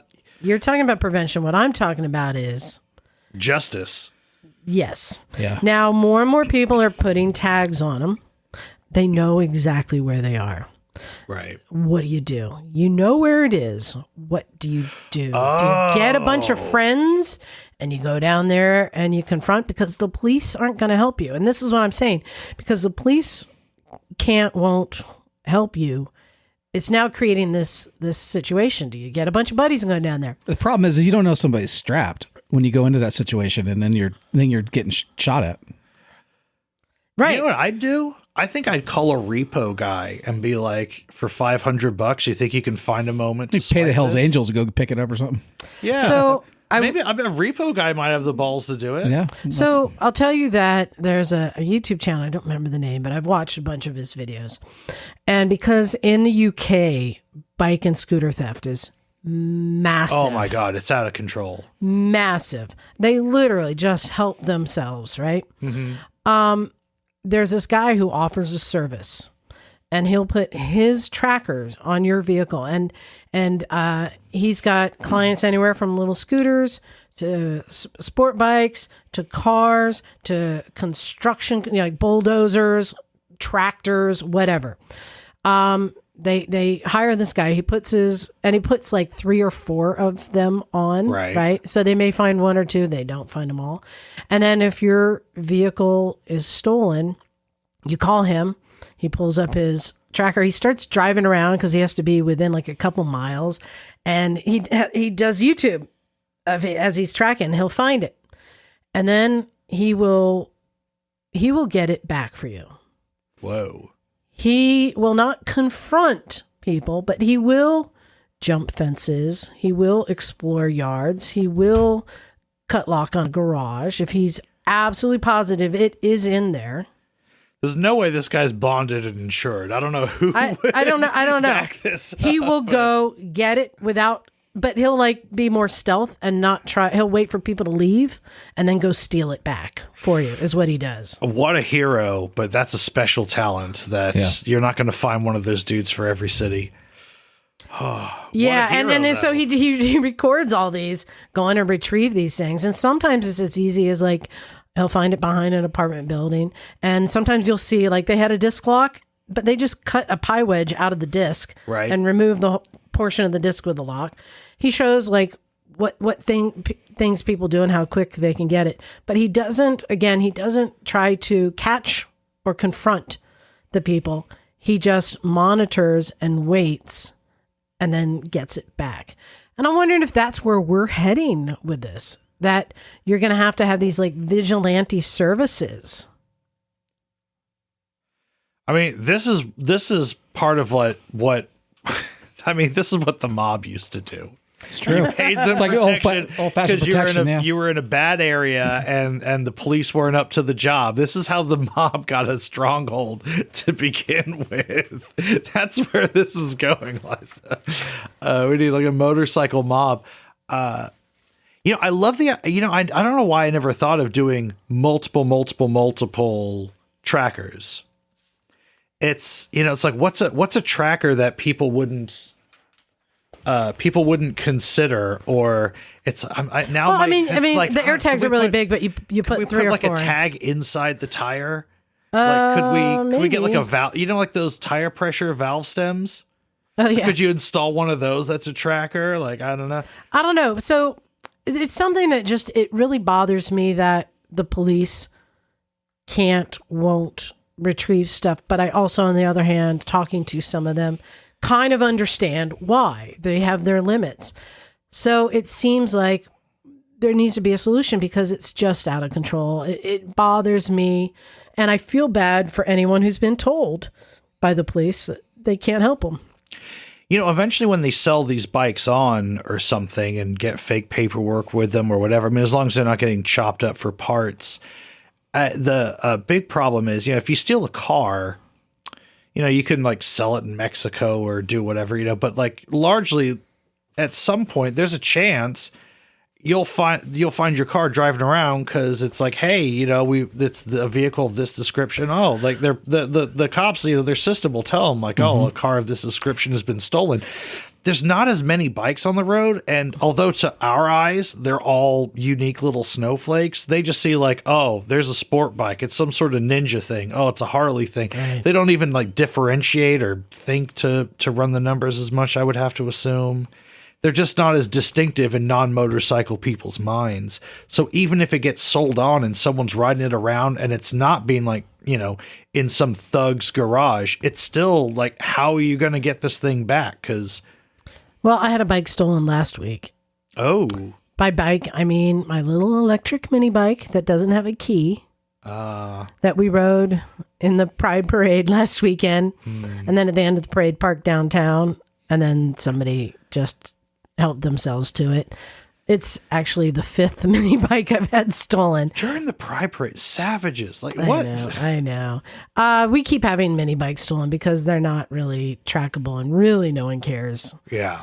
And it's bad. But I just wanted to share that because I'm following what's going on there and with other people. And my heart goes out to anyone who's dealing with it.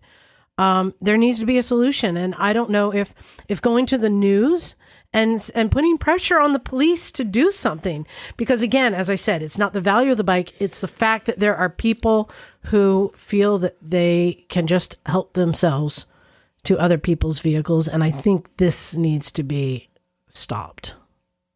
And if there are people stepping up and tracking or doing stuff like that, like it's assisting and finding it, that the police need to meet you halfway. Don't you think?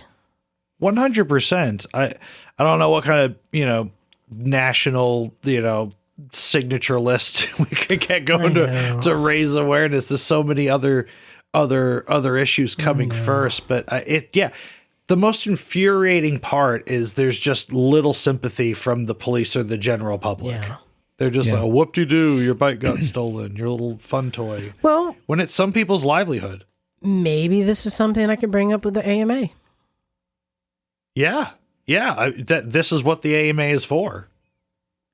I think this is exactly what the AMA is for. I think we may have to bring something up. I wanted to read some emails. We had some good emails recently. You have one there that has a question. That's why I gave that to you. First, I wanted to read one from Ryan. Hi, Ryan. It says, hello, Misfits. Ryan from Down Under. I'm a relatively new listener, but I'm absolutely hooked. You guys keep me company through the long hours in my lonely office, so I really appreciate that. Thank you. I'm also quite new to riding, having just got my open license a couple weeks ago. Congrats. My dad got me into riding as I loved heading out on the back of his Triumph 1050 GT Sprint. So a few months ago, I got my own bike, a 2015 red and white Yamaha R3. Nice. Love it to death and love every second riding with Dad and to and from work. I'm hoping the attached videos made it to you and also works, but it's a video of my 1.5-year-old son having a ball revving my bike. I'm hoping I can get him into bikes just as my dad did for me. Love the show. Love you guys. Keep up the amazing work. And it is so cute. He's holding his 1.5-year-old son over a running bike who reaches down, grabs the throttle, and just sits there grinning as he's going. That's where it starts. It made me so happy. Yeah, that's where it started for me. So happy.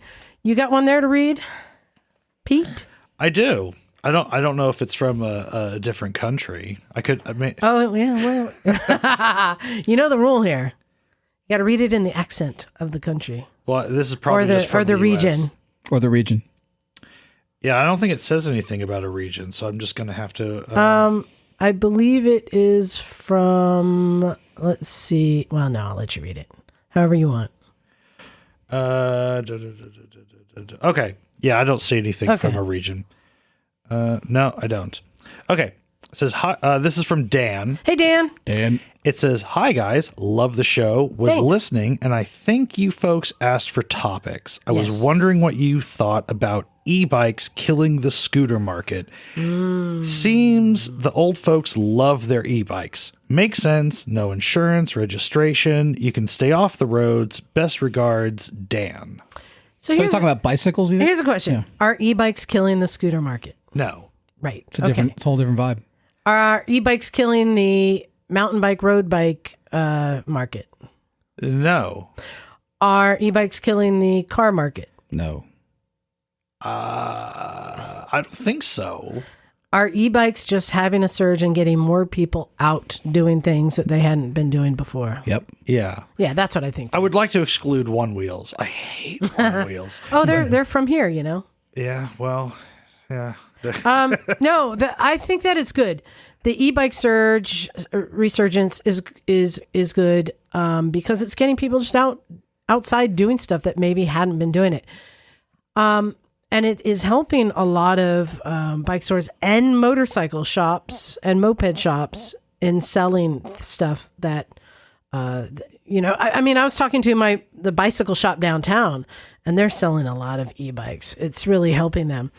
But I will say it's something that I'm tracking that I'm not really ready yet to report on, but I do have issue with the e-bikes, e-scooters, e-mopeds that are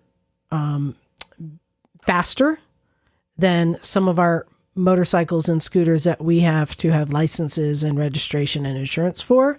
And these e-bikes don't, and are being ridden by children without helmets in the bike lane at 35 miles per hour.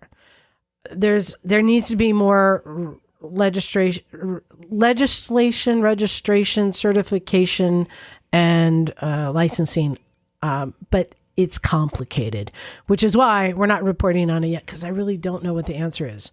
But I do know that there's an overlap of performance on these e-bikes that require nothing, and the performance level of these small displacement scooters and bikes that we need to have licenses and follow all the laws for, and have to ride in the street while these are riding in bike lanes, and it's complicated. I think the laws are starting to catch up, but it's taken a while, because I think there's also issues with e-bikes on mountain bike trails and the levels that on you mountain can bike trails and on the sidewalks in New York City. Right. It's kind of creating a new problem that needs to be answered, but the Department of Transportation is not yet there. Yeah, who's the I don't know. I kind of stand with, as far as like people being concerned about kids riding these things around, I kind of stand with Macklemore. I'm doing 28, man. Calm the fuck down, mow your damn grass and shut the fuck down, or whatever he says. Like, it's okay. So part of it is the rules and regulations, which are catching up. Part of it's just a perception thing. Right. I think when you're in traffic and you see these vehicles, they're kind of taking a lot of different shapes and sizes.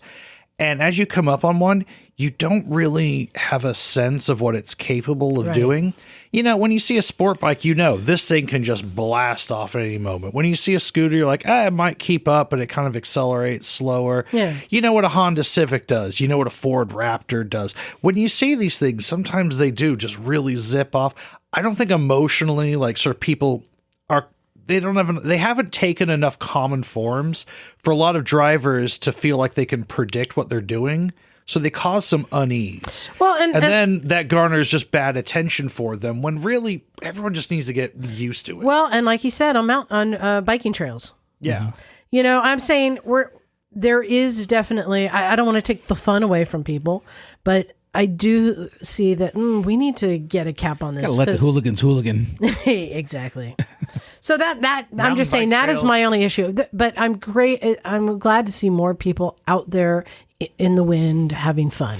Well, eventually, my theory is that all these e-bikes and things are basically, everyone's going to wake up and realize the most practical form, where the best application of electric is in scooter form. Yeah. And I think they'll just kind of eventually morph into some like styles of e-bike that we're familiar with, and some styles of e-scooter that we're familiar with. And that'll help is Vespa a lot doing of it. But hold on. But they've had one for a few years, the Electrica. But the way that it's written now, if it has pedals, it has different restrictions than a scooter, which doesn't have pedals. And that's why it follows the moped law, that you can be under 16 and ride. And like they're tagging on to the existing moped law from the 1970s mopeds, and they have to rewrite all the requirements for them in laws. There is one last thing on this email I want to address. Yeah. They're talking about staying off the roads. I think you're safer on the road. I ride bicycles too, and constantly people are like, "Get off the road, man." It's like, I'm here by right. You're here by privilege. I have a lot to say about small vehicles' privileges on the road and their rights on the road. And it's like you're driving a car. Like there's responsibility on the person on two wheels to keep themselves safe. But also, you can have your license taken away. Doesn't matter how many times you get caught drunk on a bicycle. You can still ride a bicycle. It's a right. Like, chill out. Whether it has a motor or not, if it's a bicycle, calm down and stay on the road. And also, how many 35-mile-an-hour vehicles do we need on sidewalks where kids are supposed to be able to walk and shit? But you have to remember, the way they're getting around these requirements is they will have a street mode, which is restricted to the speeds that mopeds are restricted to. Right. And then they have off-road mode that opens it up. But of course, people are riding in off-road mode on the streets. As I would. So that's kind of like the clause. That's how they're getting through. And that's why they have high speeds that they shouldn't have in bike lanes. But I'm just waiting for them to catch up. I found one that does require an accent that I think you're capable of doing. Okay, where's this one from? And Charlie Hutchins. From where? Wales. Oh, shit. That's a tough one. Yeah, dude. Welsh. Come on. You got your roots. Come on. Welsh is... Come on. So I'm just going to do it in a Midlands accent. Here we go. Because that's not too far. So I'm from Worcester. Yeah. Which isn't too far from Wales. You really put me on the spot. And I believe Charlie is female, so go ahead and hit that too.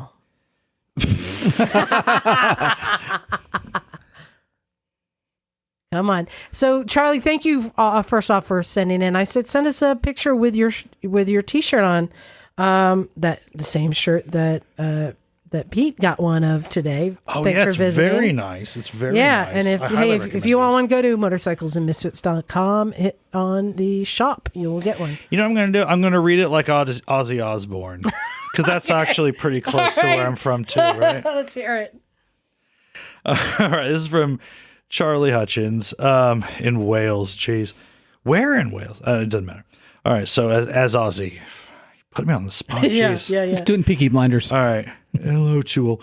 Just wanted to say thank you very much for sending me a free Motorcycles and Misfits t-shirt.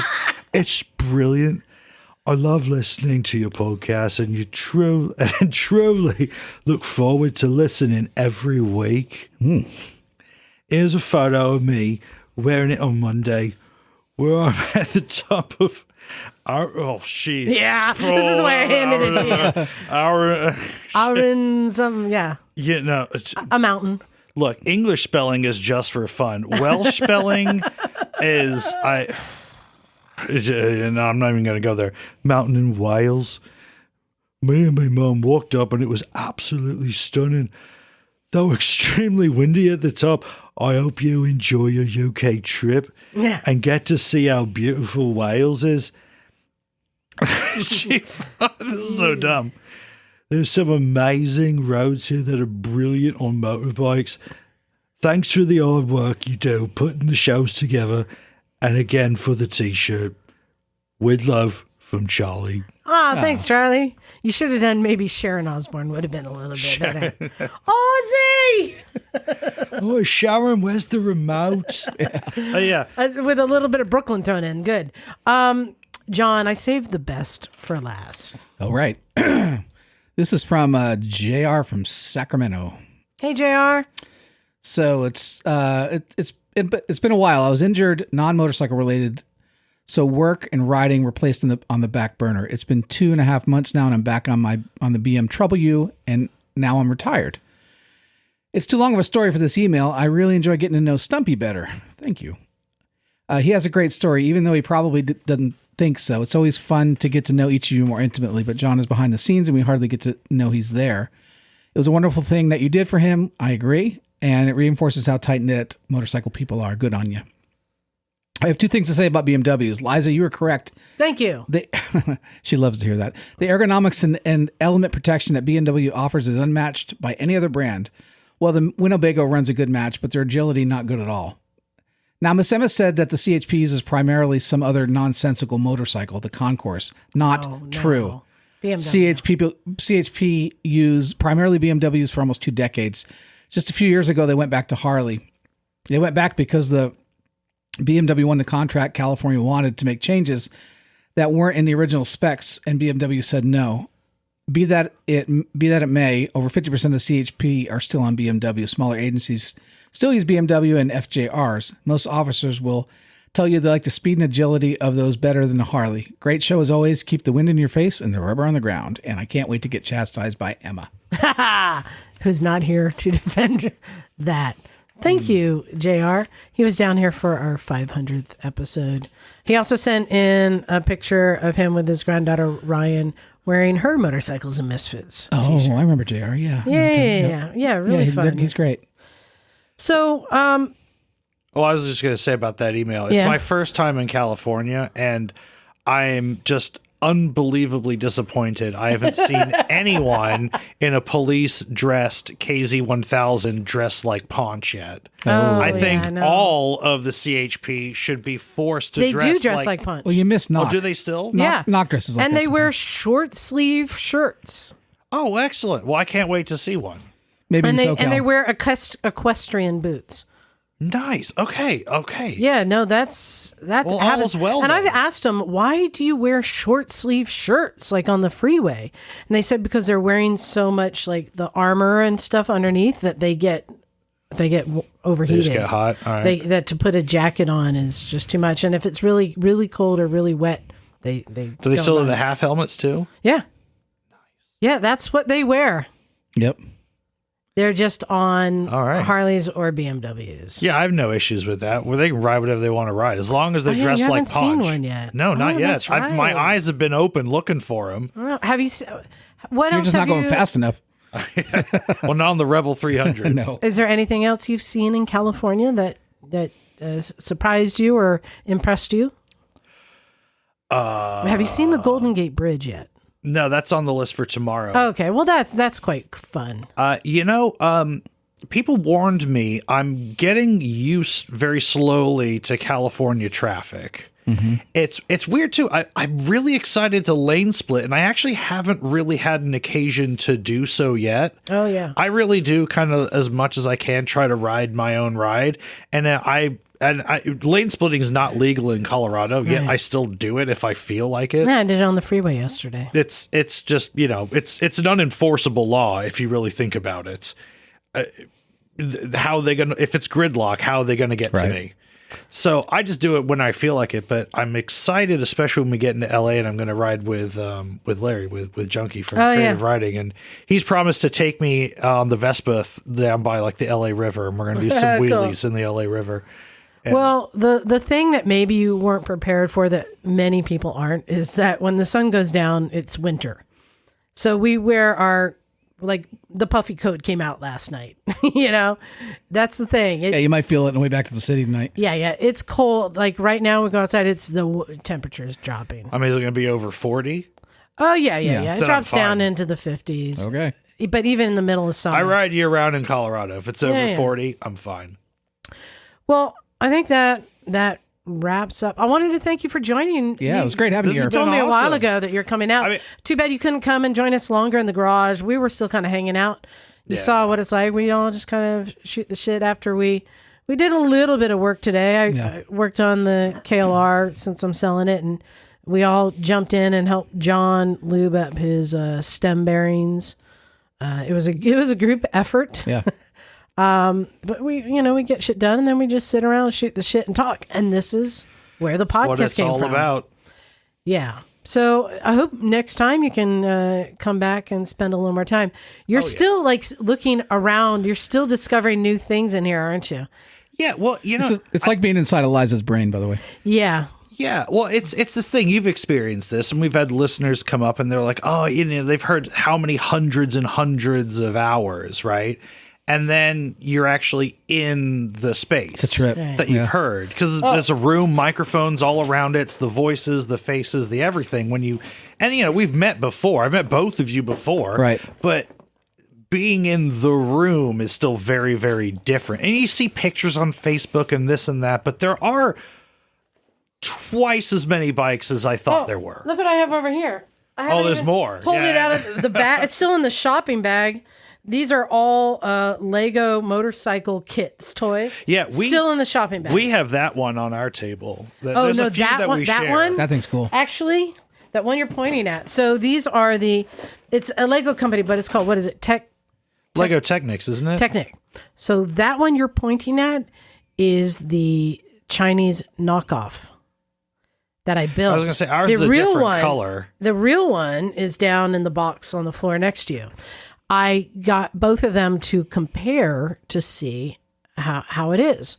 And it's interesting, the building blocks, all the pieces are identical, but it's the stickers that come on that do the graphics that were a little more janky or not quite right. Hold on, Liza, we were talking about CF Moto earlier, copying other, we're now into like doing the Lego Chinese. Yes, I bought the real one and the Lego one. Is there no end to this madness? Maybe it's time to end this recording.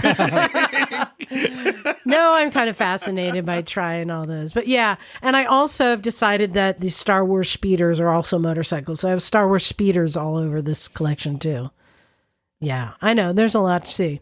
But thank you for coming. And if you weren't aware... you got to come to Vintage Motorcycle. Make it happen, Captain. I'm trying. Like I said, I'm doing like a job change thing, but like Got to have priorities, you know. Yeah. Well, you guys need to come down to GP one of these years. Yeah, I would. As well. That's on my bucket list. It's a thing to do. well, we got Moto America Sturgis here and at Laguna Seca. Oh, It is GP is a whole different not- ballgame. It is on a different level. Yeah. Yes, Which, but by the it way, is- if you've seen the race today, don't tell me. I haven't seen it yet. I'm not watching until I get back home next week. Yeah, I haven't seen it yet. This is your chance to plug whatever you want to plug. Oh, well, the Misfits do a great job, but if you want some more real premium, Go to clevelandmoto.com. well, that's fine. But if you want a motorcycle podcast with just as much frivolous talk that equals the Misfit sound Go quality. to creativewriting.com. Well, the question is, have you found the Phil hotline for complaints? Because he set up a special hotline for us for complaints. Phil at clevelandmoto.com. It's not. I just have Phil's number. I just fucking call him and annoy him. Finish your plug. I was going to say, if you've run out of options for motorcycle podcasts, check out the Nokomoto Motorcycle Podcast. There you go. Check it Anywhere out. you get your podcasts. There you go. Well, thank you very much for coming down. This is the part of the show where I say thanks to everyone. We've had some new Patreon subscribers coming on board. Thank you. And full disclosure is Patreon that paid for your scooter, John. Oh, thank you all. Yeah, so we really appreciate you guys. And you can see I'm using the money well. We just got the Joe Rogan mic booms with our Patreon money. Oh. You're buying whole motorcycles. They're on a different level. Yeah. So thanks to everybody, especially our Patreon subscribers. Hey, keep those emails coming in. Let's hear your questions. Also, we're working on an upcoming episode on mopeds, which I call the redheaded stepchild of the motorcycle world. I want to know if there's anyone out there with a moped, because I think they're pretty cool.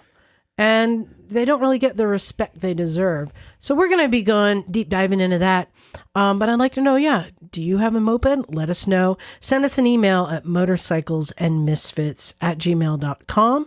And we might even include you in the show. Who knows? So do you know how this goes for the ending? Have you made it to the end? No, that's the wrong one. The other guys. Well, I think you'll figure this out. So, on that note, let's get out of here. Thanks, everyone. This is Liza. Stumpy John. MotoGPete. And we are out of here. Cool.